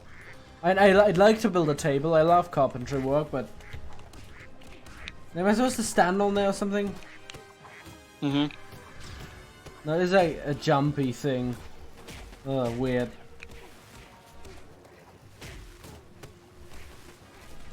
It's kind of interesting when you like I recommend this guy, like his random YouTube recommendation. I recommend this guy called Fire of Learning. Who makes a lot of history-based videos. They aren't very flashy, they aren't very highly edited, but they're really informative and I like them. They tend to be longer. Sometimes that's all. Yeah. They tend to be longer as well, so yeah, I think they're really good. And he made a video about. He made a video about Last Tangent. Before I go back to the whole pirate thing, he made a video about the Silk Road, and the question: did Rome actually know about China? Yeah, about China. I think I saw that video too. Yeah, like you hear some accounts, but it's so vague. Cause you know, like that's the thing too is with translations, because you have people from that time period that say, "Oh, these people came from so and so," but like, what does that mean? Oftentimes in that language, it's a vague term. It's like when you hear about like the collapse of the Bronze Age, you hear Egyptians talking about the sea people are coming. Well, that's a vague ass term. What does that mean? You know, like you hear, like you could hear certain terms and like it's so vague, and sometimes stuff gets lost in translation. Oh, I fucking hate the respawning enemies in this game. Oh, they just respawn at the most inopportune time possible. Oh. But to go back to the pirate thing, like people used to pull up, like now that Disney is pulling this shit and trying to separate like streaming services and make them like really territorial. Yeah. In this really anti-consumer way. Like I've seen so many people now talking about how it's just easy to go to other streaming portal that has like all these movies already archived. Or not really archived, has links to these movies. To like, pirated versions of these movies. So, and I think pirating, like people have been saying that pirating is becoming mainstream again. And I think that's just brilliant. Yeah, well, it just comes out. I remember reading an article similar to that, but they were talking about Google results, where they talked about how sometimes, because you know most people don't scroll past the first or second page, and they're talking about does that create a bias based off what's being told. So like if you were to search a subject on dinosaurs, what are those top 10 results going to be? Yeah. Is that based off what the company or something like that? You know, like just based off a bias on what do they want you to show or what do they want to show you? And they're talking about that and how that's going to influence people, how that might influence people. And kind of like you said, like, you know, like the consumer thing where, you know, based off a company, what they want to show you. And, like you said, if there's a movie coming out, you know, like it's easier to watch this version that they want to sell you rather than like the copy that you have. So like, you know, like with Aladdin coming out, you know, they want you to watch the new one. You know, they don't want to watch the old one or some other version of it. Yeah. Like how companies get all stingy about if something's called similar, like, you know, with the whole hubbub with Anthem, and it was supposed to be called Beyond, but the marketing or the lawyer department's like, yeah, we can't trademark that, so come up with something that we can't own. And the whole shit with like King Games, you know, like, we're gonna trademark Saga and shit like that. Oh, King Games, yeah. All that shady business practices that would have been at home in the 1600s. Yeah. There's a really great term, because I know you were talking about the corporate monopoly. Yeah. Monopol capitalismus, yeah. Yeah. One of my favorite terms that I ever heard too from a lecture I heard, where they were talking about like companies, like nationalistic companies. They use the term nationalistic. Mercantile nationalism is one of my favorite terms I ever heard, which talks about a company from like the U.S. looking out for purely American interests or like English interests or French interests. So like when you got all those mega corporations from like the 1600s, like the charter companies, how they were always looking out for their own country's interests and try to undercut the rival countries. No. And you can look at that, like the practices like today, how you have a lot of media is like, you know, like the idea of like, you know, internet providers and stuff based off what your country is, and like, are they going to slow their competitors on purpose so they use their products, or like, are they going to slow certain things, or you can view it, you know how like China can block certain things or Russia can block certain ads, you can't use these services and all kinds of shady shit. It's kind of interesting to like the director of this game apparently is called John Burton. I wonder if he's really? Yeah. I'm just going to look up if he's actually related to Tim Burton. Oh, I didn't realize you just beat the game. It didn't. They always show credits after these chapters. Oh, I guess that's like, okay, I thought you actually beat the game. Well, that's definitely of its time. We're gonna do things in chapters where you see the credits and like to be resumed. Shit, that was totally. I'm so glad that died out. Yeah. That type of gameplay. Oh, it's not, so now it's actually. John Burton. No, I think it's just coincidentally that he's called John Burton. He's not apparently not actually. From what I can see, he's not actually related to Tim Burton. But he made like the Lego Star Wars game, the Lego Star Wars 2 video game. Oh, apparently he actually worked on Crash Bandicoot: The Wrath of Cortex. That's kind of cool. And he worked as a programmer on Sonic R. Wow. And he worked on a Bionicle game. Do you remember Super Monkey Ball as a franchise? I remember hearing about it. Yeah. Yeah, I remember hearing about it too, but I never actually. I think it's is it a Nintendo exclusive property? That's probably why. No, I think I actually no. It's Or published like a mobile game. It's developed by Traveler's Tales, but distributed by Sega. Oh. And then he actually worked on apparently he also worked on like a Transformers game. And Lego Indiana Jones. That's another franchise that I remember playing a lot. The Lego Indiana Jones games. I was always curious about that. I need to look up footage. How did they do the Nazis in those? Because they were supposed to do like all 4 films. Yeah. I don't really remember. Did they just give them gray uniforms and like 2 X's or some shit? Yeah, I don't think. We gotta remember, not every fucking German, like not everyone in those uniforms actually had like a uniform. Like a uniform with the bandola on it. Yeah. So, yeah, I don't think it was actually that common in the actual character roster to have characters who wore the bandolas in the movie, and even then, even if there were characters that wore bandolas, they probably just wear like another costume they wore in the movie. Yeah, I'm just trying to remember because because it's one of those games I remember hearing about. I never seen anything, so I'm like, how the hell did they do that? To work around it, I mean. I'm just gonna look that up.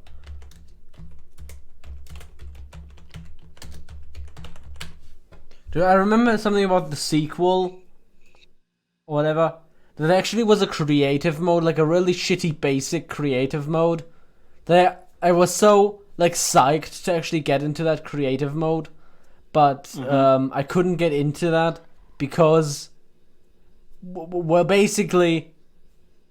They had it was only available on PC, and I played it on like the DS and like other things before I played it on the PC. But on the back, I played it on the PSP. No, it wasn't it wasn't the DS. It was the PSP because I had that one as well for some reason. Yeah, in the back they actually advertised like the creative mode, but it was really only available in the PC version, so that always kind of miffed me. Though, just looking at like the covers and everything, yeah, from what I've seen, they're really only doing the whole. Wait, no, I think those are Russian soldiers. I don't think they did the whole National Socialist angle even a bit. Like even like on the Lego sets, you wouldn't even see like the swastika that was painted on it for some reason. I mean, that wasn't like a thing they used to paint on planes back then, but for the movie they just painted a swastika on this made-up plane. That made-up looking, I can't remember the hell that plane. Flying wing, the flying wing with the propeller. With the iconic scene of the blood going to the swastika. Yeah, that. Oh my god! Yeah, actually, someone dressed up as Lego Indiana Jones, not as regular Indiana Jones, but as Lego Indiana Jones.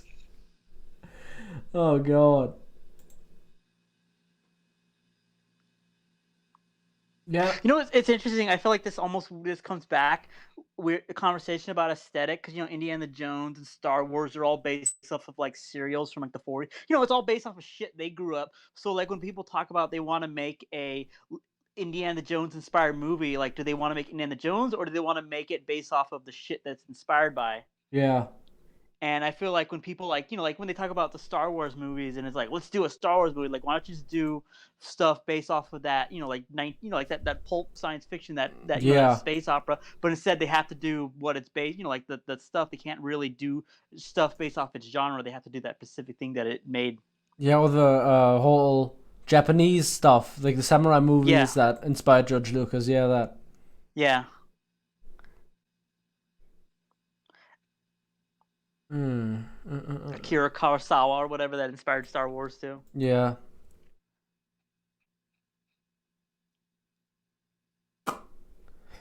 There really aren't that many screenshots of Lego Indiana Jones. Huh. This is bothering me. Like, how the hell Cause I'd imagine they just gave him like gray uniforms and brown uniforms based off what environment he's in. I think you literally just. I mean, you don't really get Indiana Jones fighting many German soldiers or anything. Like, they never had like something outrageous like having a character. Like, they would never do something like the parade ground scene in the hall. Where Hitler sort of signs like the Notebook. We got like. They wouldn't do that. I remember from the movies, because they were only in 2 movies, the Raiders and The Last Crusade. But if you were to pull the scenes, you got the scene where they're under the truck. You got the scene where he's on the sub. You got the scene where he's gonna blow up the thing towards the end. Then from the Last Crusades, they got they got the big giant airship. They got the castle scene with the big things. Obviously you got the parade grounds. You got the scene where they're being chased by the planes. Then you got the scene where they're in the desert, which those are mostly Turkish troops, though. Wait, so in the Lego games, you mean? Yeah, I'm trying to think of scenes. I think because I'd imagine they just give them basic uniforms. Like, I don't think they could get that. Specific. Yeah, but they didn't have the parade ground scene. Yeah. I imagine they wouldn't, because there would be nothing to even have a gameplay section in anyway. So. Yeah, or even something that would be made fun. That would be made funny. Mm-hmm. Yeah, but really, you didn't laugh when Hitler signed his book because he was getting an autograph. You don't think that's funny? I'm just kidding. I thought that was really fucking funny. Yeah, hilarious. Yeah, although it's basically just look the Nazis, like the American look the Nazis. Mm-hmm. That was basically that for me.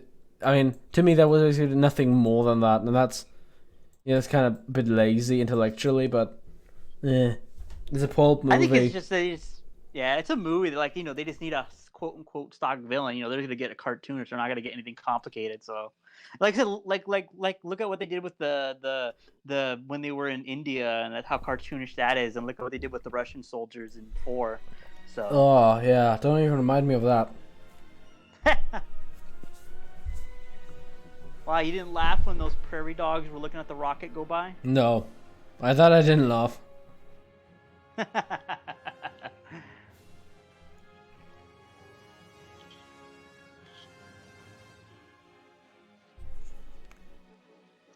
Because that wasn't really funny, was it? Nah, they tried too hard. Yeah. Well, nobody wanted to make that movie anyways, but everyone got a paycheck, so they did it anyways.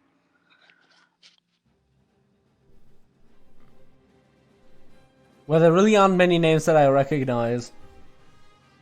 Small names. Yeah, mostly for really just developers on like Traveler's Tales. To the TT Studio thing. Yeah. What did that company go on to do? Did they defunct or something, or are they still around? I have to look that up.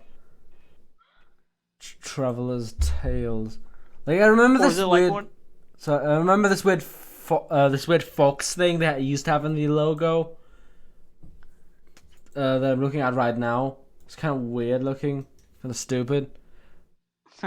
But it made sense because it has like this sort of hobo bag thing. I forgot what it's called. But no, they literally made the Lego Movie video game. They just made Lego video games. Oh. They just went on to make Lego video games. Yeah. I guess they're still around, which that's not bad, I guess. At least they're not one of those companies that are around, but they're stuck making like Call of Duty maps. I guess that's not a bad existence if you're making Lego games. Although they also made Lego Worlds, which was like this incredible fucking failure. Wasn't that supposed to be like an open world MMO, but then Minecraft came out? Eh? No. Or am I thinking of something else? I think of something else.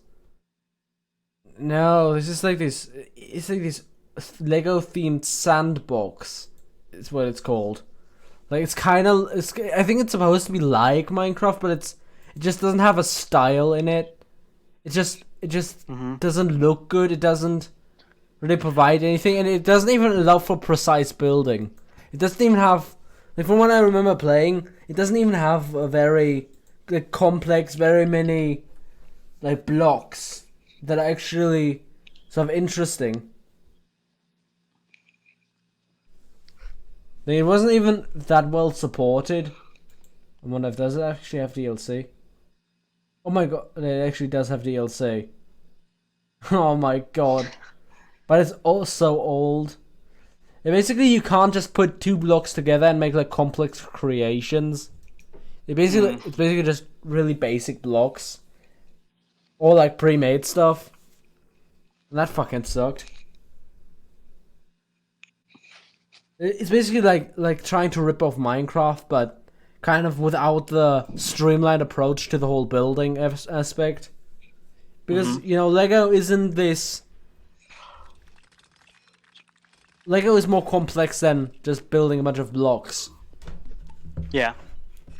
Like it has more like nuanced building elements to it now.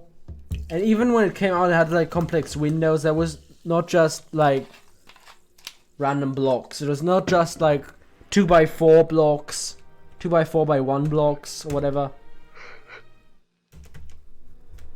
You know, these really basic red brick type of blocks. It had more than that, but it was just kind of downplayed. Yeah, you think that would be the whole fun of a Lego game is making shit, so... Yeah, but then again, like there's just the amount of fucking Lego bricks. Like I remember, like that you actually need to model, and then have to work together in tandem. Like, that's a huge fucking undertaking. That's more than just... Like that's a reduced poly count from like Minecraft. You realize? You know what I mean? Yeah. Like Lego blocks. Like the entire thing is made out of these really small Lego blocks. They have these small Lego block entities that in the end, like did that. Yeah. Dude, I can't get into the Joker helicopter. I can't get into the Joker helicopter. That's so frustrating. Yeah, I was gonna ask, did you want to take like a 5-minute break? Cause I gotta go to the restroom. Okay, yeah. I don't know if anyone's actually watching. Yeah, well, somebody may watch. So, be right back. Holy shit. Fucking map this onto. Oh, frames dropped. Shit. Marsch ins Dritte Reich.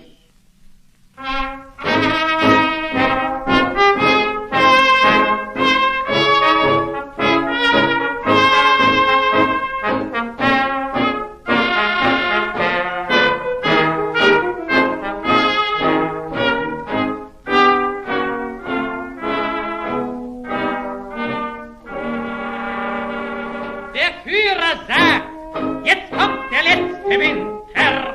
Nur jetzt nicht schlapp gemacht, ihr müsst marschieren. Der Führer fährt voran im 12-Zylinder. Marsch, Marsch, Marsch, Marsch, ihr dürft die Fühlung nicht verlieren. Es ist ein langer Weg zum Dritten Reiche. Man soll's nicht glauben, wie sich das zieht. Es ist ein hoher Baum, die deutsche Eiche, von der aus man den Silberstreifen sieht.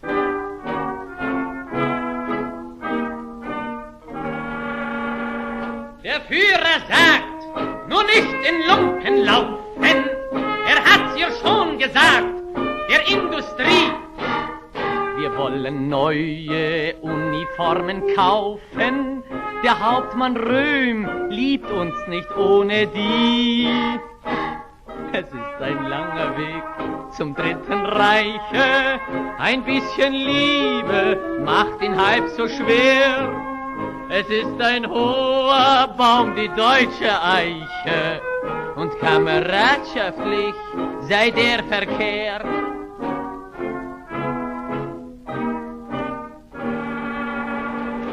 Der Führer hat gesagt, er lebt noch lange und er wird älter als der Hindenburg.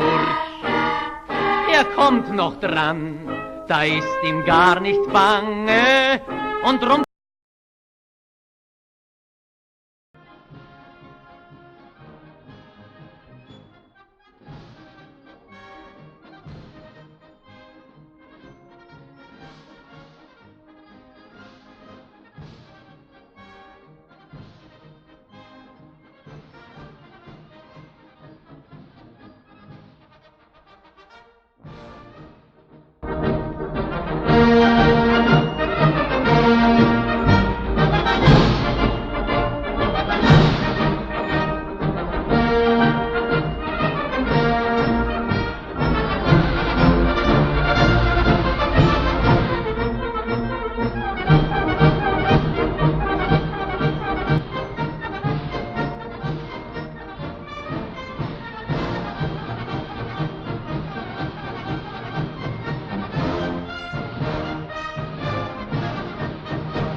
How much longer did you want to go till, anyways? I don't know. I just hope that we'd come to a natural conclusion or something. Oh yeah. Oh, you can actually switch between characters on the fly. Cool. Yeah. How does this game end, anyways? I'm just kind of curious. How this ends? It just ends. No, you have basically like two perspectives on the same storyline. But, I mean, what do you think how it ends? Of course, the Joker takes over the world. And Batman wins the day. The villains go to jail for the weekend, and they're all out doing their shenanigans again. Yeah, they're going to jail for the weekend. That's a nice touch. That's a nice expression.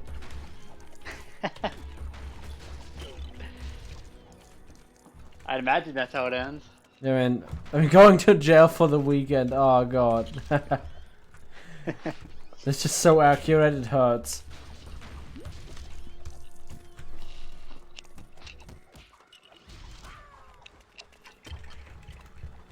I'd imagine this looks like the kind of game where you have to have like it looks like it'd be more fun with like more people playing it. I don't know.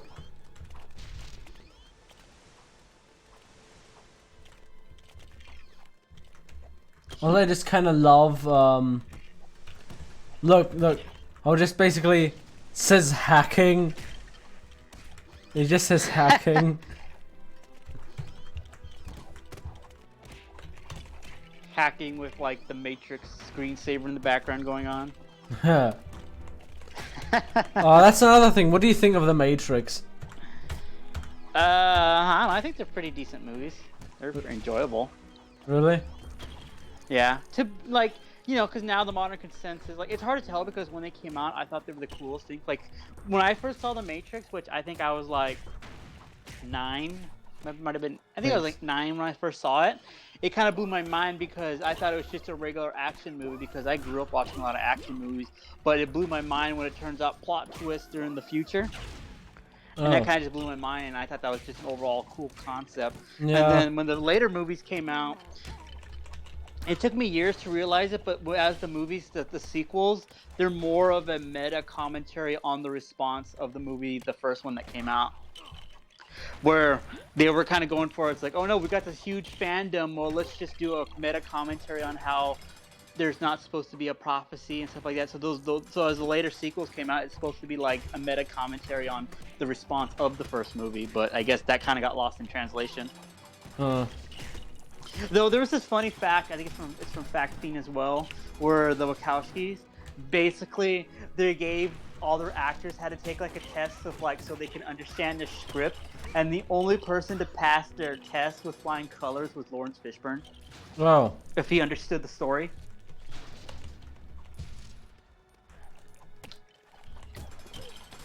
What do you mean? I don't know, I think did like because you know how did it actually surface? Did it actually surface the test? Like an actual copy? You know, like, Did like an actual copy surface of that test? Because I'd love to take it. I don't think it ever did. I think it's more of like behind the scenes, but maybe if you look up, you could probably find it. But it's more of like, do you understand the philosophical themes? What does this mean and stuff like that. So it was super funny. It's like I think it's more of like a funny thing. Like I said, it's more of a fact thing that I heard or whatever. I thought it was really funny, but yeah. But like as an overall movie, I think they're pretty entertaining. But because they're part of the zeitgeist, people like to have their own interpretations and stuff like that, and at least they didn't go down the route because I think they came out too early for social media to be a thing. Because if it came out now, I can see them J.K. Rowling it. What do you mean? Like this is what this really means. You know, the directors going like, this is what this means, But I feel like they really haven't done it because it's been one of those movies that has been analyzed to death by scholars and average internet folks. Yeah. So I don't think it has that effect of like Harry Potter where it has to be dissected and the authors coming out talking about how this is I can't believe this is a real thing until I heard people talk about it on a podcast. But they talked about what killed the Harry Potter universe for them was this tweet that the author put out where they talked about plumbing and how before the school got plumbing, the wizards would like literally shit themselves and like using magic they would make it vanish. And people were like, "What the fuck is this?" And they lost faith in the series, and that's what the author tweeted. It's like, this is too much detail for something. Oh. And it's a real fucking thing. And I'm like, is that real? And I had to look it up. I'm like, oh, this is dumb. Yeah. so it's like that with the Matrix. I think it's one of those things where because the time period it came out, it didn't have to go through that whole social media. Same thing with like the Game of Thrones things, where as soon as an episode ended, the director comes out and say, "This is what this means. This is what this means." So instant telling you what it is rather than being completely dissected over time. It's like if J.R. Tolkien was still alive and he lived long enough to saw the movies and it's like, nope, this is what this means and stuff like that, you know, because he's dead. So you have to go off what he wrote and stuff like that and his letters. Yeah, I personally am not a fan of Tolkien. Like, I appreciate what he did, kind of. Sort of now, I mean, now everyone is trying to create their own fantasy thing. But basically, I don't like how he basically created this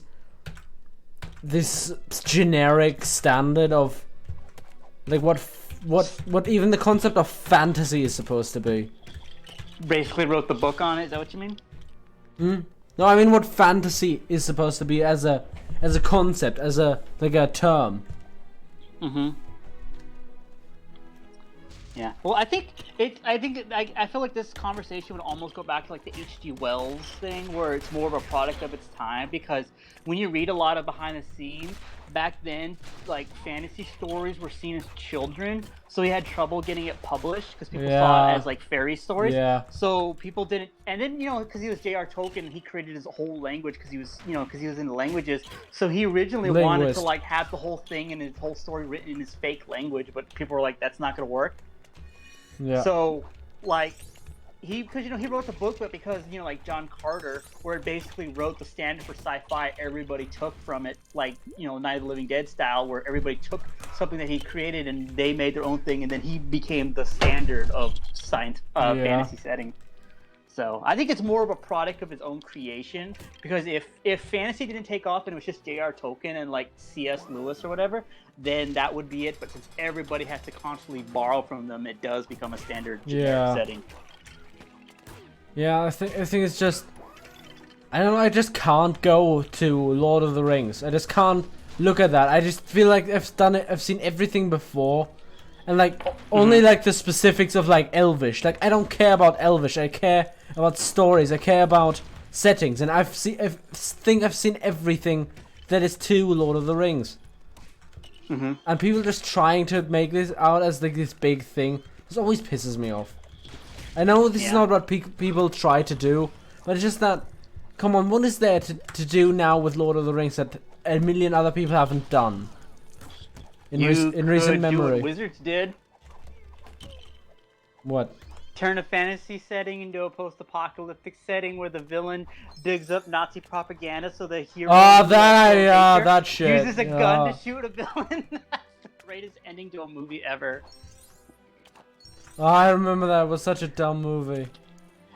It's dumb, but it's entertaining in that 70s sort of way. Yeah, I can't really find very much fun in that, but yeah. I like Ralph Bakshi. He's like that super auteur guy that's like fuck the man kind of guy. He makes these grungy ass movies that are like you shouldn't watch. Like you feel dirty after watching them, but they're entertaining. That's how I would describe Ralph Bakshi. Yeah, so that kind of weird boomer guy that's like 50, who has like a big beard and smells like beer. Yeah, that kind of thing. Yeah. Yeah, at least he aged better than John Kay. That guy's weird. John who? John Kay, the guy who made Ren and Snippy. That guy is weird. The guy who made what? He looks exactly like Mike Myers from Austin Powers. Oh god. And he's kind of like he's super auteur where everything has to be done my way kind of guy, and he's just kind of an all-around asshole. And super creepy. But yeah, I don't know. But yeah, but kind of I know we've got off subject, but yeah, just like the idea of fantasy setting where you see it and that's all you see. It's like same thing with like generic young adult fantasy. It's like, you're the one. We gotta have a big battle at the end. We gotta have prophecies. We gotta have whimsical characters, and how that fails. Because I mentioned I watched that stupid movie, The Nutcracker, The Four Realms, which is like, why does this movie exist? And it's like, well, at least it wasn't Nutcracker 3D, which I am so glad that the Nostalgia Critic made people aware of that stupid movie, because ever since I saw a trailer for it way back in the day, I'm like, this is something magical in how stupid this movie is. And I'm so glad that more people are aware of that. It's just such a bad movie. I'm so glad, but on the Nutcracker and the Four Realms, it's like why does this movie exist? Because you can tell it's Disney wanting to get the Alice in Wonderland money, like billion-dollar franchise, even though it's a stupid story that's mostly just a ballet, and falls under of like prophecies and characters, the whole shtick and stuff like that, and it's got weird imagery though. I love the one thing I love in that movie is the whole premise of like when it turns out plot twist one of the characters was bad, so they want to create like a tin army to take over the realms or whatever, and the animation they use for the tin soldiers is so uncanny and unsettling. I love it. And like, this is something that Bioshock should have had. Where they're just based. They look like giant tin toys that they have like a blank face. They're like, think of it as like a giant metal face with painted eyes, and they move so uncanny. I love it. It's just like I'm like, to me, I'm like, that should have been the tin soldiers in Bioshock. But it's just basically, I've described the movie as harmless, but it shouldn't exist. Cash grab movie. So, yeah. Sorry, are you done? Yep. Sorry, I kind of totally lost my train of thought with all your rounders there. Crazy old man ramblings. Sorry. What am I trying to say? Genre movies. Oh yeah, I wanted to complain about how the Americans got something wrong again. What this time? The German concept of a kobold. Mm-hmm. Basically, Dungeons and Dragons made a like weird lizard creature that lives under the earth, or something in like mine shafts or whatever. And now, but they use a German word, and that pisses me off. How in the English-speaking world, like that is now the default thing. That is a kobold. I hate that so fucking much. Because I've seen people refer to like, look, it's a kobold, but it's not actually a kobold. They even use it with a K. Like, that's our thing, using K's instead of C's. You use C's instead of K's. Come on. I know it's petty, but goddamn. It pisses me off so much. Yeah, just like Mortal Kombat should be spelled with a C instead of a K. No, not really. Not really. It's just something. It's just something to differentiate, like the German thing from the English thing. But literally, they just did it. They just fucking did it because of, like, because that was a name. Because that was a fantasy thing from Germany, from mythology in Germany, and they just used the name. And it literally has no similarities because it's in Germany. It's like a house ghost that's sometimes friendly. That's more of a like a joking kind of deal. You know, that. Yeah, a ghost that lives in your house and that kind of like they play small jokes on you. But you know, not something that's malicious or anything. Just, you know, it's kind of a. It is kind of like this Japanese not like the grunge ghost or some shit. Yeah, it's not like a ghost that kills you or something. Yeah, is it more like Casper then? It's sort of, but it's something that the owner shouldn't be aware of. It's kind of like something that evolved out of like, look, this weird thing is happening in our house, and then it just kind of cutesy made like, oh look, this is the work of like a ghost or something, like a funny cheeky ghost. Cheeky ghost. Yeah. Yeah, I think it's just so wonderful, and just the concept is just that completely went over you Americans' heads. So, yeah. And it made you stupid own American thing. I hate that so much.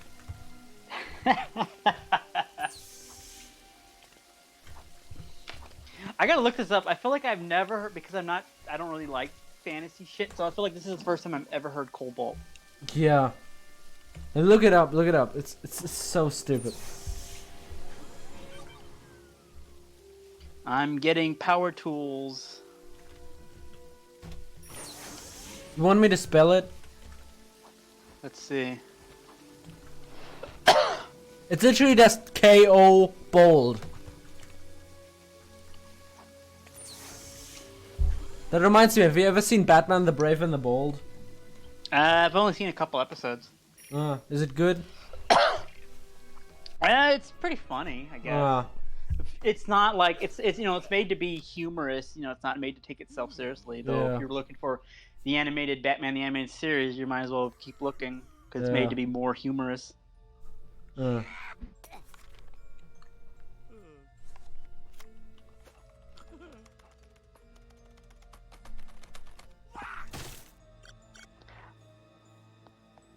Is there anything specific? Because every time I type in Cobalt, I'm either getting power tools or something. It's literally.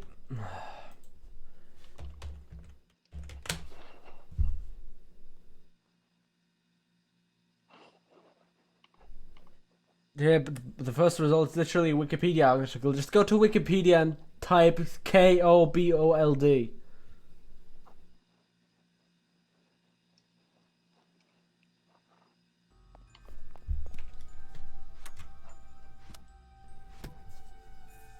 Oh, I was spelling cobalt with a T. Okay. Oh, bold. No, I said bold, not bolt. Oh, I thought that's what you were saying. Oh. Yeah, that's sort of the like the strong D, the light T. Mm-hmm. Yeah, I get that. It's a quirk of language. The fuck's a titch?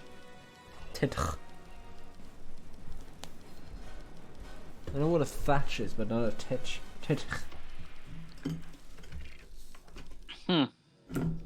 This is the first time I've actually ever really heard of Kobold, so yeah. I don't really watch anything fantasy, so yeah, that's anything ghost. Yeah, it's just a big thing in Germany with these like small, like dwarf-like things, dwarf-like sprites that are more abstract. So that's something you'd get, like right down to something like the Nibelungenlied, you know, the whole Siegfried Drachen, the dragon killer type of deal. This big medieval, like, story about, like, this dragon killer Siegfried. And, the gold of the Rhine. Like, a big treasure that's supposed to sit in the Rhine. That's supposed to be the biggest, like, accumulation of gold ever.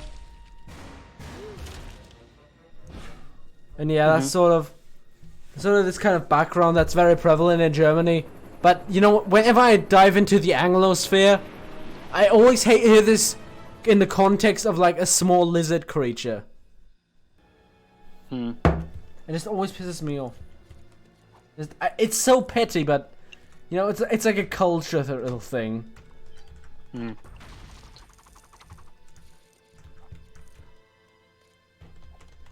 don't really want to seem this defensive, but, yeah. Yeah, I can see how that would annoy you, even though it's the first time I ever heard of it, but yeah. Well, I feel like I have, but I didn't know what it was. Yeah. I know, it's a very interesting and very common concept, right? Yeah. And it's just weird that it's just not more commonly known, like our version. Because it's so easy. It's basically like a yokai, you know, like a Japanese sprite, you know, something they have in Japan. But it's, you know, the Western equivalent, or I guess not really Western. It's kind of an interesting conversation of whether or not Germany is Western, or whether or not it's like its own thing of Western Europe, of Eastern Europe, of Central Europe. But yeah. Then there's this other thing about this stupid Dungeons and Dragons episode that had ran, you know, because they made a Dungeons and Dragons cartoon for some reason.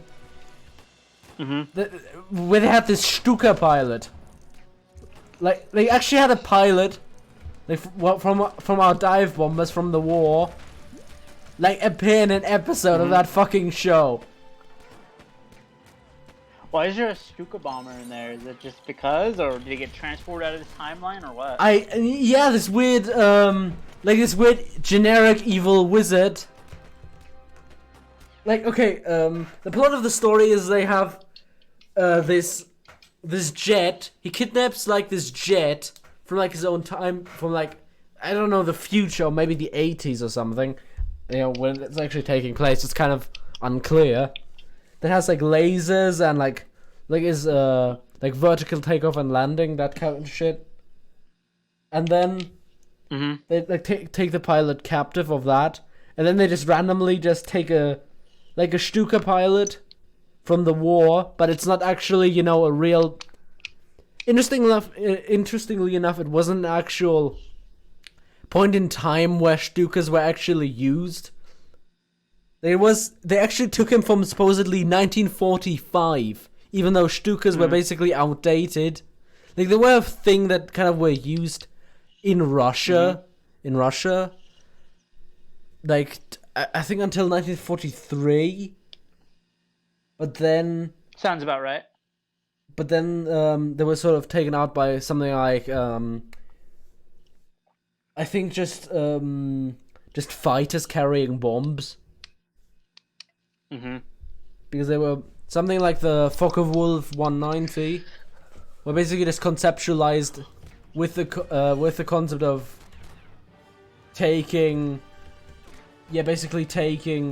like on like 250 kilo bombs, and that was basically all that was needed for these precision strikes, or not really precision, but you know, these more close strikes.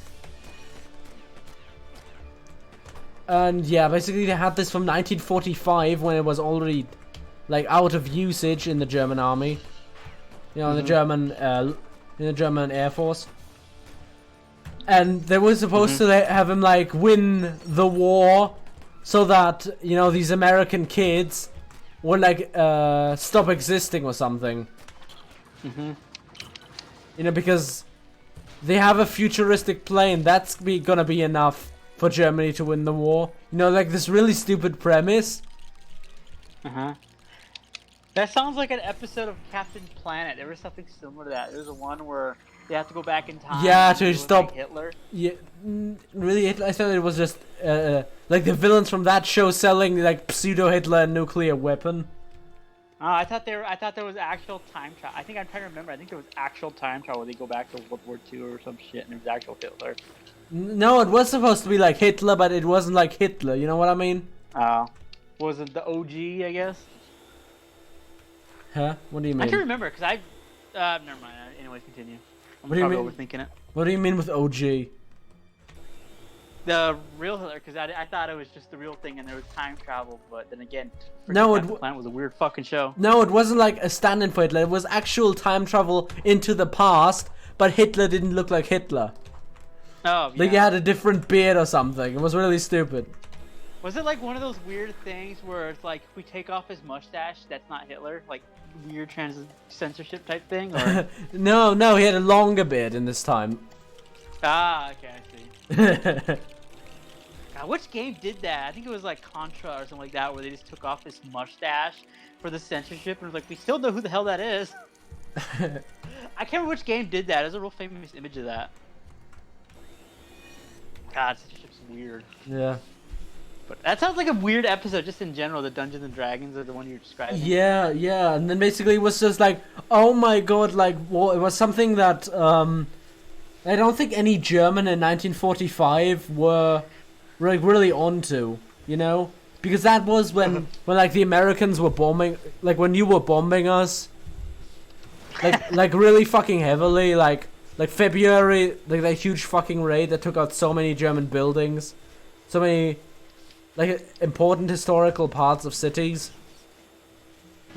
And yeah, I think that would be like something where like the government should have been taken like precautionary measures, like, or should have just even like a year earlier. I still say the actual government should have surrendered in 1944, just for the sake of a lot of lives, and because that basically was already like there was no going back. There was no like triumphant return in 1944. Like, but I don't know, in 1945, like there was a lot of fervor to actually like have the Volkssturm, you know, the last thing to defend Germany's borders and everything, for like a potential teaming up with the United States against the Soviets. Like that's what at least what was thought.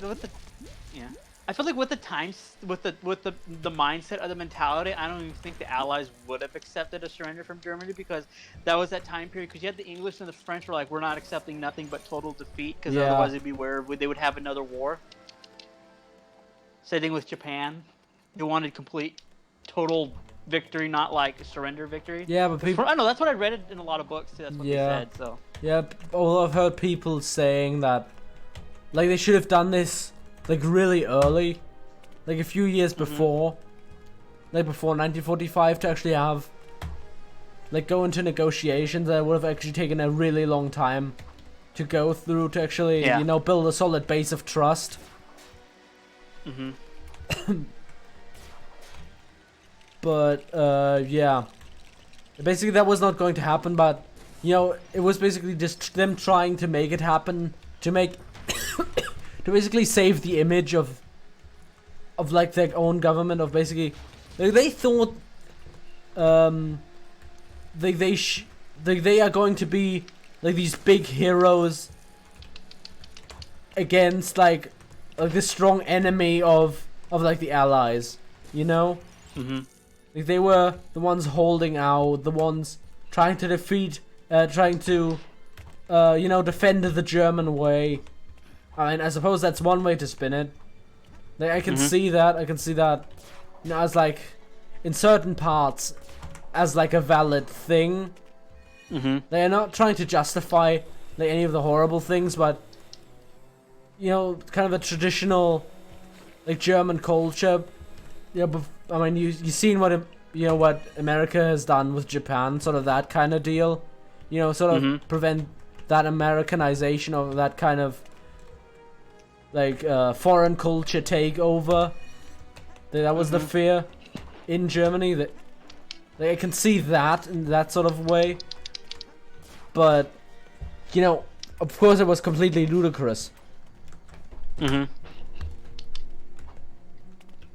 that was sort of the mindset. This is like an interesting brainstorm because I can see that though. By that point, because I'm trying to remember who had what say in the government. Because I know by this point you had the inner circle and like you had a lot of people who shouldn't be running things, and like would that even be in the realm of possibility without going into like pseudoscience speculation?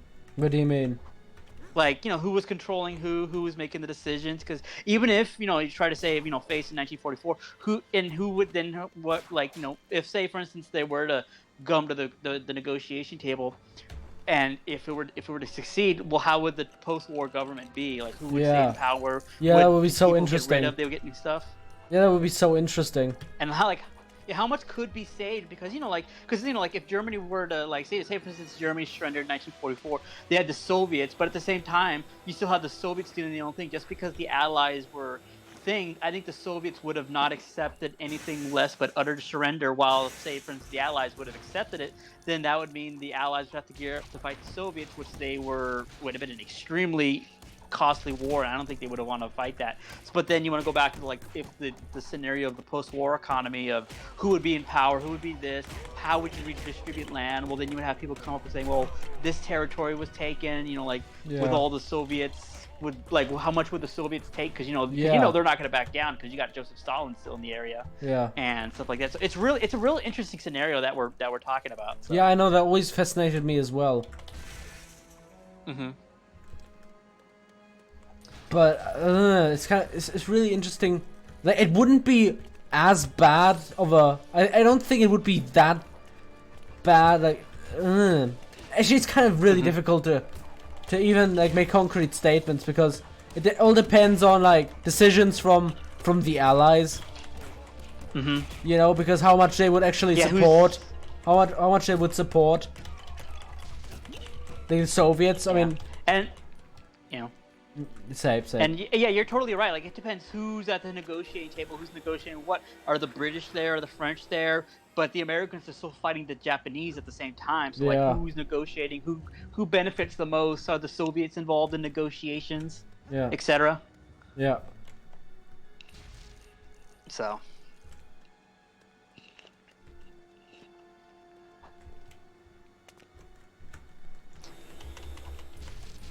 Did you, I'm just looking at, did you already play this level, or is this a different level?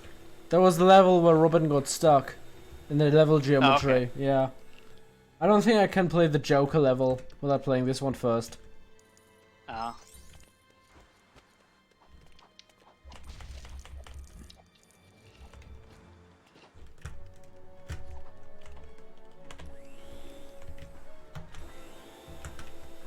Because, kind of what we're talking about is so interesting because I was watching a couple of things that were talking about the Vietnam War and the perception of the time period where back then, because during the Vietnam War, everyone thought that Vietnam was in league with China and Russia and stuff like that, when in actuality, the communist Vietnamese hated the Chinese just as much as the Chinese hated the Russians. So technically, they were involved, and the Russians were like, we hate this war going on in Vietnam, but we got to support it because it's going to make us look bad. So you had all these people involved who didn't want to be involved, but because of the perception, they thought of like, oh, it's a unified communist front, in reality, which we didn't know years later, that they actually hated each other.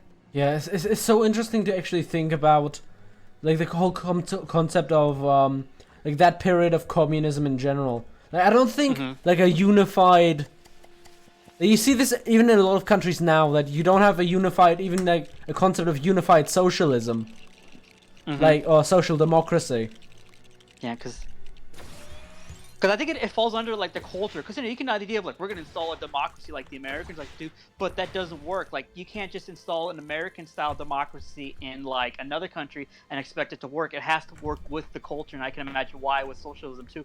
Like, there was a really good thing I read about why communism never took off in the U.S. like the way it did, is because it's not American. Because if you were to do an American style communism, it would sound like the founding fathers, kind of like, you know, if that makes any sense, we would idolize the founding fathers, like how, you know, they idolize the Marxists and stuff like that, and Lenin and stuff like that, but that doesn't work, and why it never took off in the U.S. But even then, like, because the way Americans are, there was never a strong communist thing to begin with, and large percent had to do with height. Because when I was reading a book on the McCarthy trials and stuff like that, and, you know, but by that period, there was like you could almost say the communist movement was dead by 1945, but they were talking about all these infiltrators. So like, it was technically never really existed. Probably the most that it probably was a threat in the U.S. was maybe like 1919, but the FBI or whatever quickly solved that by deporting a lot of people. Yeah. But like, same thing with with the fascists. Like, why fascism never took off in America? It just doesn't fit with the culture. Yeah. Well, I've heard like the whole German-American Bund thing, where they like try to build up George Washington as like the first fascist. Yeah. That's so weird to me. I don't think there's even much historical precedent for even for a claim like that. Maybe because what is fascism? Like, did even Americans back then understand what, you know, fascism is, or did they literally just break it down into like, oh look, it's just a figure that we idolize? Yeah. It's kind of hard, because I remember watching this commentary to Some of Our Fears, the 2000s movie, and they were talking about that with Tom Clancy, where they're talking about, because in the original book the bad guys were like Middle Eastern, but because they were making it like, oh, let's just do Nazis or whatever. But you had the writer saying that doesn't make any sense, because they don't have like a I think Tom Clancy said why it does, like, you know, like, what is fascism, and they said that there's no unified manifesto, and that's kind of why I feel like you can't properly define it, just like you can't properly define communism, even though you can go from like Marx and stuff like that. There's no unified doctrine to go by. It's just like spitballing it.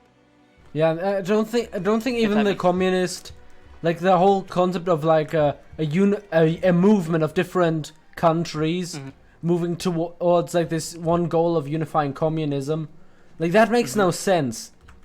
Yeah, that makes no fucking sense. It's kind of cute, but it doesn't really make sense when you consider actual cultures, actual differences, actual history, even actual people.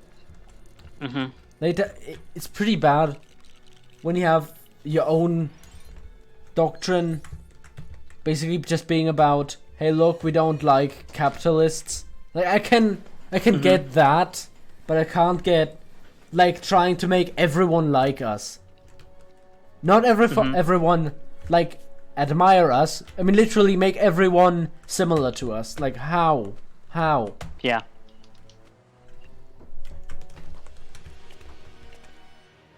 I suppose that's kind of what inspired, you know, the whole 1984 business. Like, I don't consider 1984 another. Like, just like I don't really like to give that much credit as everybody else seems to give to 1984, just because it's such an outlandish scenario. But yeah, it's, I suppose, the Alternate History Hub made a great video on the world and how it's basically just that. Like, this magical party came together and like made every like on the surface level, made every party like the same. Every country sort of working in the same, and literally everyone who remembers the world differently got killed off. Well, there's a real interesting thing because I kind of thought when I was kind of reading how they were dissecting the book. Because first off, it's already an outlandish plot because it deals with quote unquote atomic warfare, and they were talking about how, like, what's the difference? Because I've seen the movie and read a bit of the book because the book's kind of a boring read, but really reading things that kind of dissect it. So they're talking about how I know. Because the whole thing is like people can't remember it. Well, because the whole book takes place from a perspective of somebody who's in that party and how they're more monitored. Because they talked about how the so-called proletariats, who are the people, are not really monitored. They're not expected to wear the uniforms like the character like John Hurt. They're not really expected to really do anything. They're just like the government doesn't consider them, like they don't worry about them. But unlike in their party members where they say, think like they expect them. So there's a difference between that, which I didn't know until I saw a bunch of stuff describing in it. So there's a whole different thing. So there's the people who are being brainwashed, which are the people in the party, but then there are the rest of the population that's like they're just doing their own thing. They don't really care. So they have a lot of freedoms. Like they're poor as shit, but like compared to like the inner parties, they're just doing their own thing. And I didn't know that until I was reading about it. That makes no sense. Basically, that's just building up like a post World War II version of like monarchies. Yeah. Versus feudalism. And because if I remember, there's the upper levels of the party, but the way that book's design is, you can't be born into the upper party. Like basically, you have to extend. You have to rise to it. Like you can't. Yeah, it's basically an you can't be. It's basically an ideology-based movement, ideologically based monarchy, basically. Yeah. And basically, the whole entire middle class has been eliminated, if I understand this correctly. Yeah. The kind of people that will actually go into intellectual discussions. And be interested in documentaries about the past and everything. Yeah, okay. See, I get that it's all about abstract thought. About concepts of like fascism and authoritarianism or whatever. But to me, there's the concrete lack of realism just drags it down for me. And I think it also the worst thing is because you hear people from social media and the news saying, "Oh, it's just like 1984." It's such a broad term they can't define it. What the hell they mean? It's like 1984. Just because someone says think like this, that doesn't mean it's 1984. I hate that.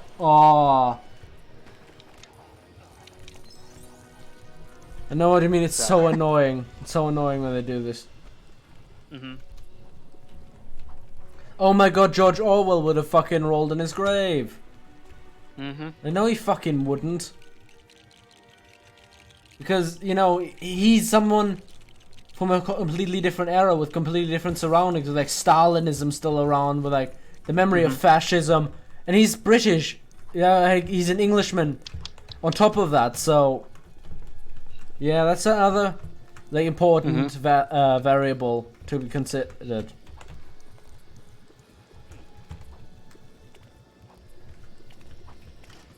Yeah.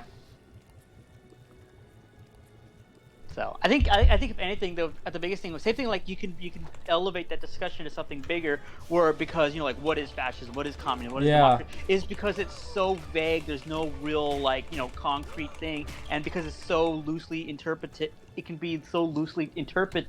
I can't even fucking say it. It can be so and that's where the problem starts. And then like you get like Chinese communism, Russian communism. There's so many different variations of what everybody thinks what should be what. Yeah, and then you have Khrushchev and the different eras of communism in Russia. Yep. Which is interesting. When I was watching a couple of videos on the thing, they talked about how people, when they think of a lot of old people, they talk about how they fondly remember Khrushchev in the later years, but how much they hated the Lenin eras. But people who missed the Soviet Union fondly remember the Khrushchev era, because that was for a lot of those people, that was a good period in their lives. But then when the wall came down and it's miserable, there's a lot of corrupt politicians everywhere. So I can see that. And then there was a really good, a couple of things I was listening to. They're talking about like why was that Stalin era of communism, like why was the Maoism so brutal, or like what it was. And somebody best described it as, they said, think of, somebody used this example to make you think of it easy, like why was it so brutal. They basically said they took what the Tsar used to do in terms of economic policies of forcibly removing people, starving people, expulsing people, and just turn that to the communist ideology. So basically what the communists were doing was already what the Russians used to do, but just now put it under communism. So the political environment is just a manifestation of what used to be there. So that's why Chinese communism, because you look at their history, that's what they used to do. Now just put it under a communist banner. Hey, Daniel. Yep. We're playing Lego Batman. Oh yeah, Lego Batman. Talking about ideology. How about that Robin?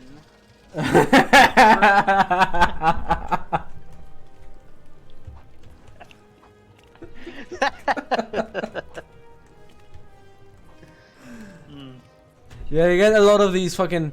There's an interesting tidbit, like the AfD in Germany here right now. Have you heard about that? Basically, are they? I'm trying to remember. Are they a center right party, or am I thinking of Labour? Let's see. That's more the right. Yeah, no, the new right-wing party that's been established in like the last couple of years. Okay. That ones that made big headlines, but they, according to everyone, didn't really do much. At least, according to a lot of leftist media. Well, I think they've already done a lot of things just by them existing, because they, put a lot of things into question. But there was a rally, or like there was like a small town thing like around my area where they had like a meeting.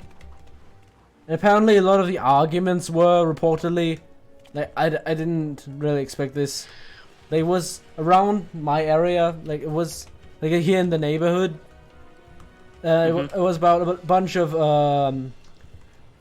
young socialists. We call them Jusos, junge Sozialisten, protesting against the AfD, because of the whole, oh look, they're trying to suppress free speech and everything. They're trying to be like authoritarian and everything. Look, they're right wing basically. That kind of thought. And my mother was talking about how awkward that was, because like a person we know like attended that, and how awkward it actually is to meet someone like in your area that who's protesting against something that you don't see as a big deal. But they think is like 1984 George Orwell. Yeah. It's just so weird thinking about that, like how we can actually like perceive like people differently just based on what they think, what they're like that, like which party they are voting for. Because I had that before, and the school, the pre-college type of thing that I don't remember if we actually talked about this while the stream was recording or while the audio was in. But this pre-university education, like in that school we had a political class, and like a bunch of people were asking, we were supposed to ask like who were you voting for, like because we had like a mock election that was sort of trying to prepare certain people, including me, who were going to vote like the Saturday or the Sunday after that, who were supposed to vote like for the election. And I said, hey, I'm voting AfD because some of the things like the conservative policies and like trying to give more respect to, like trying to make the whole trying to shed more light on, or like being more in favor of like shedding a more positive light on veterans of the world wars here in Germany. Can you follow me? Because in Germany, you know, we don't really have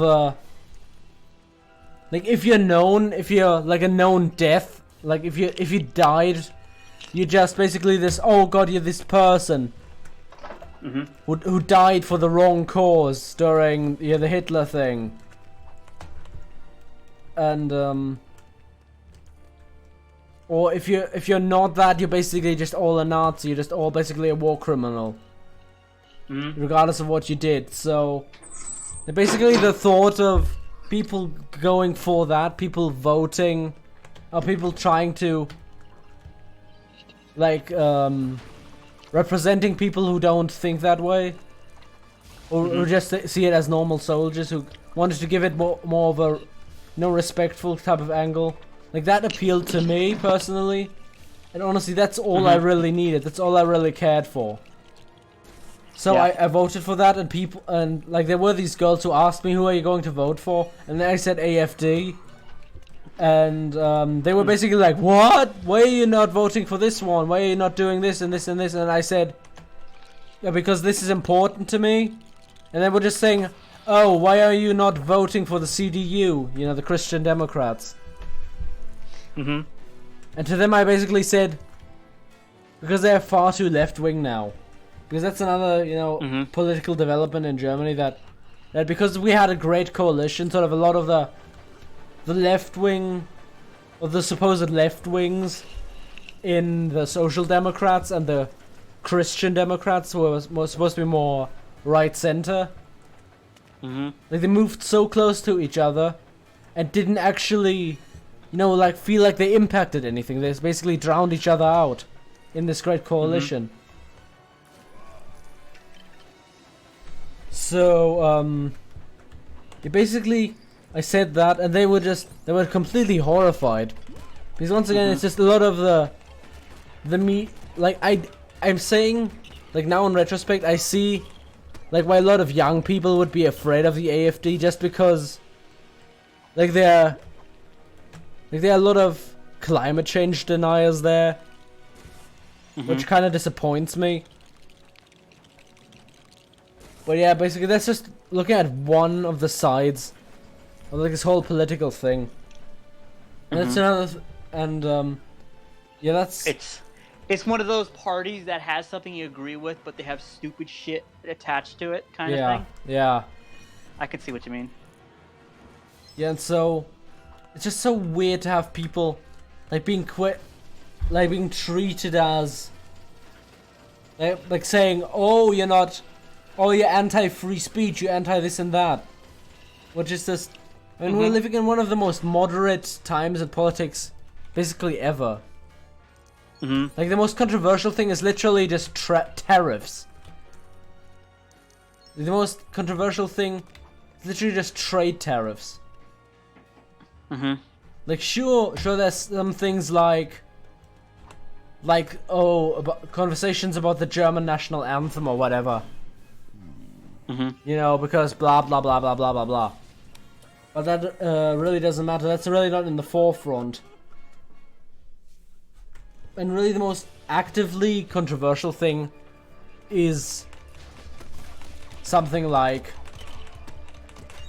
what are we talking about right now? I completely lost track as well. You're talking about why this party does this? Oh yeah.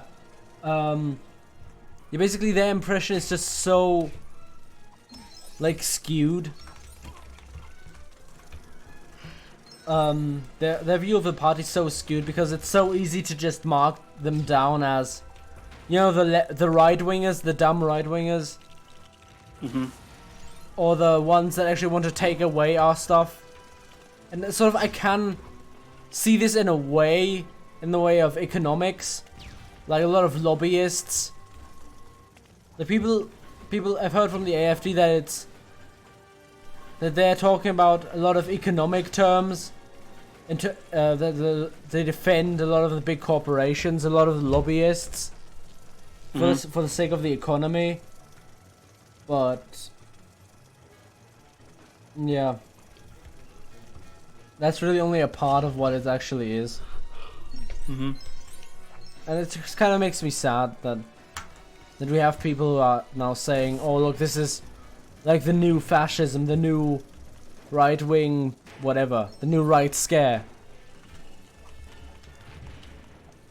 Mm-hmm.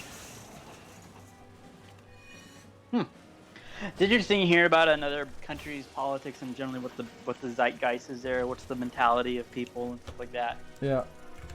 Because the same thing like in the U.S. though, with my own background, I generally don't like maybe it's because I grew up, because the mentality of Native Americans and almost sounds like something from rednecks. We just don't trust the government in general because they're gonna screw us. So that's generally some of my background, and then also too, we never really grew up. We're like, I always viewed ourselves, we're not really either or of any background. Yeah. We're more of like, someone if you agree with, but we're not gonna vote for this party because they're they're for, they're purely against that, and I don't want that, the idea of you're just scoring petty points. Because that's the thing too, is because then maybe also slightly religious upbringing too, is like, I'm not gonna vote, basically, always be worried of somebody telling you something you want to hear. And they're gonna take advantage of you. Yeah. And that's kind of where I'm coming from too. So I don't like, me personally, I don't like either of the parties. Because to me, they're just either or. Yeah. That joke from Futurama. Are you gonna vote for Jack Johnson or was it John Jackson? Yeah. And to me, a lot of these parties, because people like to say, Democrat, Republican, conservative, liberal, and stuff like that. But the way, because you have the people in the thing, but then you have the people representing it, and are they just following their own wallets? It's the idea of money's talking. So you can say I'm voting for these people because they're conservative, they're not promoting liberal ideas. But you get down to it, and their politics are mostly just for their cash and who they're for. And it's hard to I super understand what you mean, because I always try to look at what you're saying is walk a man in a man's moccasins. Try to understand where they're coming from, because it's all point of view of where you grew up. So if I grew up in this area, I would have these perspective, and just because I don't have it, I got to understand why you would think that way. Yeah. And so where I'm at, I'm generally in the middle, but at the same time, I don't like any of the parties and stuff like that, or like that. Because the reason why too is there's a really good quote I heard from, I think it's a Shakespeare quote, where it says the devil will use scripture to his own benefit. Yeah. And that's how I see a lot of people, is people will say anything. Yeah. To basically, they'll tell you what you want to hear, so you'll vote for them, and it turns out, they're not going to go against, to them, you don't matter, you're just a number, so they can get voted. Yeah. So, to me, I feel like I'm constantly repeating myself. But yeah, the way I can kind of hear what you're talking about, but at the same time, maybe it's just the culture where I just don't find any party that, that has any values that I see and stuff like that. And to me, there's all a bunch of, miscellaneous people, while people at the bottom, because I feel like there's a large percentage of American politics that Americans would be united on, but because there's those little bits that separates everybody. Yeah. And that's just it. So that's my 2 cents on it. Yeah, I mean, I usually would say, Germany's way better, but in this case, I don't think it's better, because it's just that we have a lot of problems, but nobody actually seems to completely go at them. It's drowned out by something like the lobbyists. That's a big thing, car money and stuff. Yeah, car lobbyists, agriculture lobbyists. Mm-hmm. Who would actually do things that go against the environment, just because they get more money from putting more manure into food, so they can get a bigger profit from it. Mm-hmm. That was a big controversy, and pesticides that are they're actually hurting bees and things like that. Mm-hmm. That's something so specific, I suppose, that really only someone with a concrete interest in that would actually go against it. And we don't really have. We have general parties. I'd say the Green Party would be the likeliest to spring up and say, "Oh, we don't want this," but at the same time, I can't imagine them like them because they used to be like this. They used to be this fringe party in the 80s and 90s, out of like weird, like weird eco people, like hippies and like very liberal, very left wing kind of people. But then it just sort of became more moderate. Yeah. And now that they're starting to become an actual, like, real traditional political party, like, I don't trust them to actually go through with, like, green... Their actual goals. Green politics. Because it's always these horrible cabals of these people who are sort of a similar direction, or basically go into this party, this cult with a similar mindset. But then only have these certain... But then are still hold back by actually going through with this, by all this other bullshit. Like, I think that's actually one of the few arguments for, like, monarchism or, like, a dictatorship. Because they would actually have the power to change that. Yeah. I mean, that's not obviously realistic or very accurate. But just in theory, it just makes more sense to, like, say, to, like, I don't know, elect, like, an emperor who would say directly, who just doesn't even have, like, to be paid off, who has just complete control over everything, and just say, hey, I want to go against this and this and this. But, of course, that's just an entire, like, wish dream. Yeah. And I feel like you can, if you really want to, dissect and think more about it, and, because you're talking about the money and stuff like that. I think that's the problem with a lot of modern politics, is because it's so globalized. There's no sense of identity. Local events, everything has to be focused on far away. Yeah. And, as soon as you start talking about, local things, then it becomes a very dicey subject, because, well, what is local? What is, the identity of the culture? And then when you start getting to that, everyone has their own interpretation of what the culture is. And then it either goes this way or goes this way. And then, because, like I said, you can have the party, like I say, for instance, a, hypothetical party comes a thing, but, they may have their things, what they get in, it's like, oh no, it turns out running a country is incredibly difficult, because you got to have all these things and offices, you got to have all these policies, and it's just so difficult to change it. It's like, let's just not do that. And then, because of the culture of, like, the things, let's take the subject even further and more bigger. How about the thing of identity? How, like, the idea of, like, pollution, well, how does that pollution get? Well, how, like, almost like, like the topic with what Jim Sterling talked about, crunch is more of not necessarily the gaming market, but as the society we lived in general, the capitalist society we lived in general, because you realize what goes into making those phones, like what labor goes into making your phone that comes from a country that's a lot cheaper with a lot less laxes. So, like, the idea of, because of the society we now have now, to change all those rules for human rights, that would require upsetting everything. And the idea of what comes down to, like, is the average person going to want to pay more for their phone knowing that it was made? The average person's not going to care. They want the cheapest deal. And then same thing too, there was a whole article I read thing they were talking about, it turns out a large percentage of chocolate still comes from, like, super uncomfortable sources. Like, a large percentage of chocolate, it's harvested from the Ivory Coast, which is mostly done by, like, child labor, which is super uncomfortable. But because, the way the culture and the society is set up, you have to go at it for such a small, grand level. All these things got to change to affect the situation now of the systems we got in our own countries. So personally, I take the approach with, like, a lot of these things that are actually, like, chemically harmful. I think humans, I don't really have problems with, like, these child labor things as much as other people, because I consider myself more focused on, our own business. Because we don't have child labor and we can't really influence, like, these countries that much. Like, what are we going to do? Are we going to... To me... Are we going to, like, oh, sorry, I didn't mean... Like, send rocket... Are we going to, like, aim rockets at them or something? Unless they stop child labor. Yeah, like, how do you actually tackle solving that? Yeah.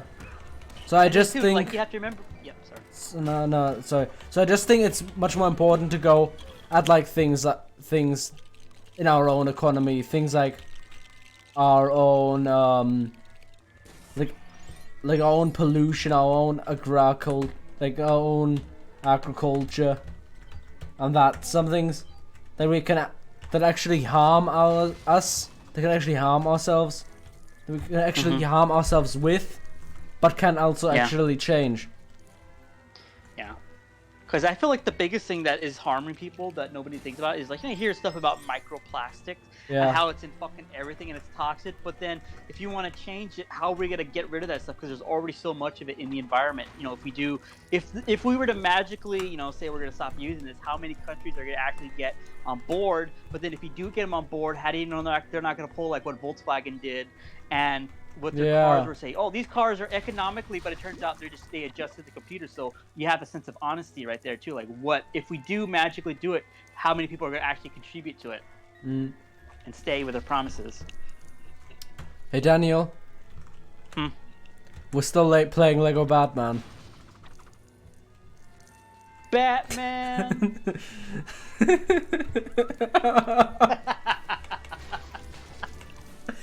I think this might be the only actual stream that might be really funny to edit. They basically just like have this really basic conversations and then like 2 hours later go on and like That would be an entertaining video to like have a clip of talking about Lego, then start talking about the communist ideology or fascism, and then switch to think about economics and voting. That would be funny video. Yeah, that would be really funny. Legos in the background.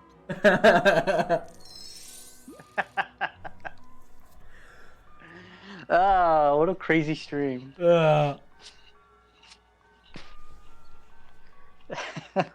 I still wish we had that shit from the beginning. Yeah. Where we're just talking about Batman, and then all of a sudden it gradually devolves into serial killers and post-war economy. Yeah. Oh. Too bad nobody's watching this. I wonder if they got a kick out of it. Yeah. I always get the impression that people who would actually like this would really like this. But people who really wouldn't. So it's always kind of an issue of, do you care? Do you want these people to watch us? Do you want, or how do you actually get those people? I don't know. Do you do tags or something like that, or because the YouTube algorithm is so effed up that if you're new, you have no choice in hell unless you're established? I think that's a bit. Although I don't really know how to use tags. Like what the hell am I even going to tag this? Hashtag economics. Hashtag Batman. I don't know. Yeah. Even too, our topics are so random. Like, how do you do that? Hashtag Batman. Hashtag Tim Burton. Hashtag post-war economy. Yeah.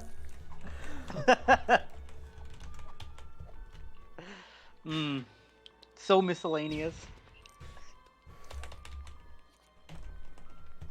Gosh, I'm still not used to using my name, just like you saying your name. Yeah. It's so bizarre to me. Please don't use my name. Yeah. To me, you're just German friendo. Yeah.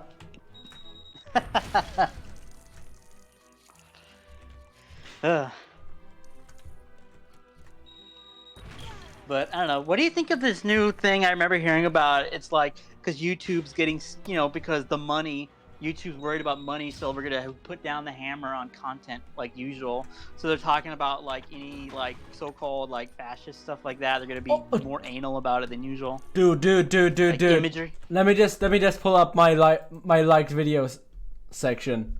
Let me just pull that up.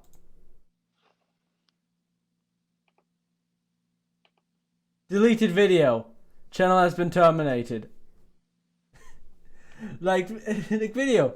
Channel has been terminated. Like video, channel has been terminated. It's just everywhere in my fucking liked section. I don't even remember what those videos were. Like they weren't like extreme shit or anything.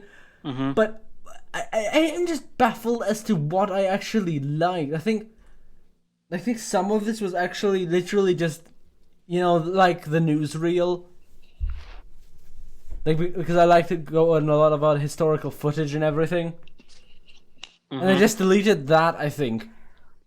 It's so fucking stupid. It just makes me fucking baffled as to what that actually was. I want to rack my brain, but I can't. I just can't. Mm-hmm. Well, if you actually look at my liked video section, you're like Super Mario's Bizarre Odyssey, like a JoJo parody of Mario, where they basically just overlaid a bunch of JoJo voice clips over like Mario's Odyssey. But then below that you have just like capitalism, cultural disintegration, and BuzzFeed, right under that, and that's just the kind of person that I am. Also, another channel, along with the Fire of Learning, that I recommend is Michael Beach. Mm-hmm. He does a lot of things about city planning and everything. Yeah, and that's really cool. I think I've seen that person's content. He made a video about. Oh, I think it's actually up here. About like one of the communist East German cities. One of those project cities, and how bad that actually was designed. And it was so fucking entertaining. Mm-hmm. Yeah, I've seen some of his videos. His videos are pretty good. Hmm.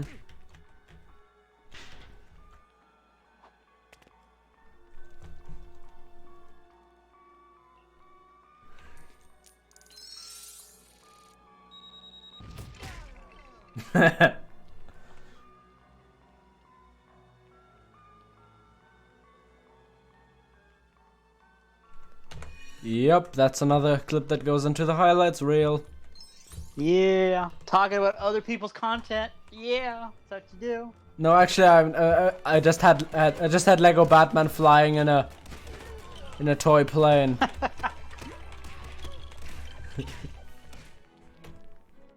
Should have that on loop while we're talking about our other dumb shit with the zany Batman and plane, and while talking about something serious. Oh god, yes. Dude, I'm thinking of even just saving that clip for future use. Mm-hmm. I'm just gonna cut that out for future use. It'd be great.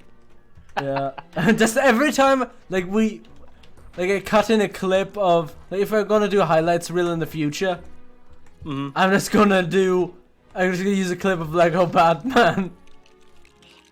Yeah. So he's sitting in a plane. Oh! That was such a great running gag, yes. Ah, shit, that's another project I have to do now. Ah! Big long list. No, I think I'm just going to do that tomorrow. Just get it over with. Yeah, let's cut this stream into a manageable bit. Cut it down to 30 minutes. Not 30 minutes. Juicy bits. Not 30 minutes. Not 30 minutes. Actually, that'd be completely incomprehensible if you even tried. Yeah. I could see you doing the video where you have 30 seconds of actually talking about the game, and the remainder of the entire video, maybe 10 seconds of talking about Batman. Yeah. And the entire thing is just everything else. Yeah. Serious. And the entirety is just Batman sitting in Lego Batman sitting in his fucking plane. Yep. It's way more funny when the one clip was pretty fucking funny.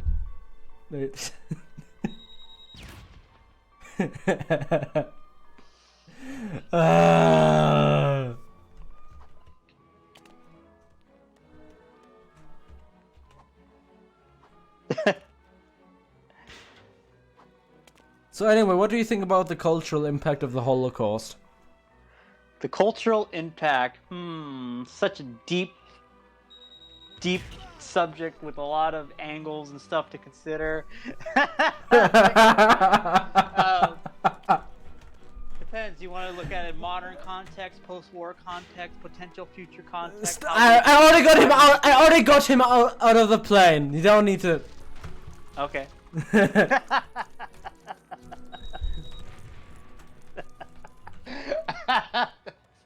Fucking plane. Ugh.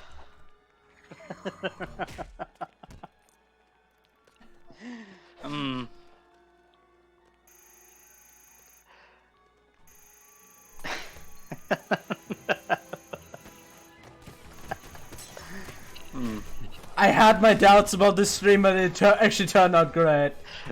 Turned out great. Great stuff to potentially do. Future stuff to think about.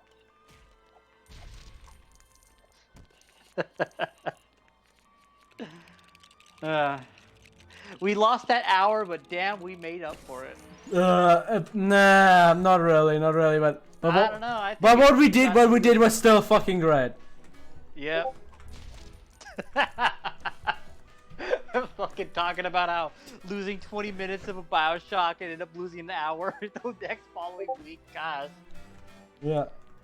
Dude, don't. Oh no, dude, check your stream. Check your stream. I don't want to be checking mine. Not that we lost all this too now.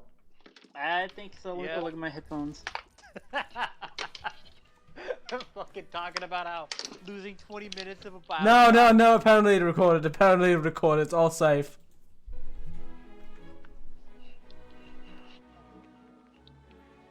Yep, it's all there. Oh man. Did just two versions of you say "oh man"? Mm-hmm. Oh man. Oh man. Oh god. Oh man.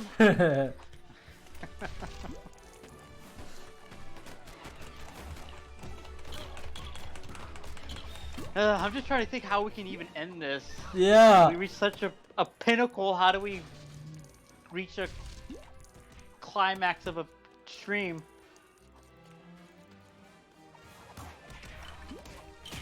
I don't know. You can just end it with you sitting in the airplane and just going, "We'll be right back."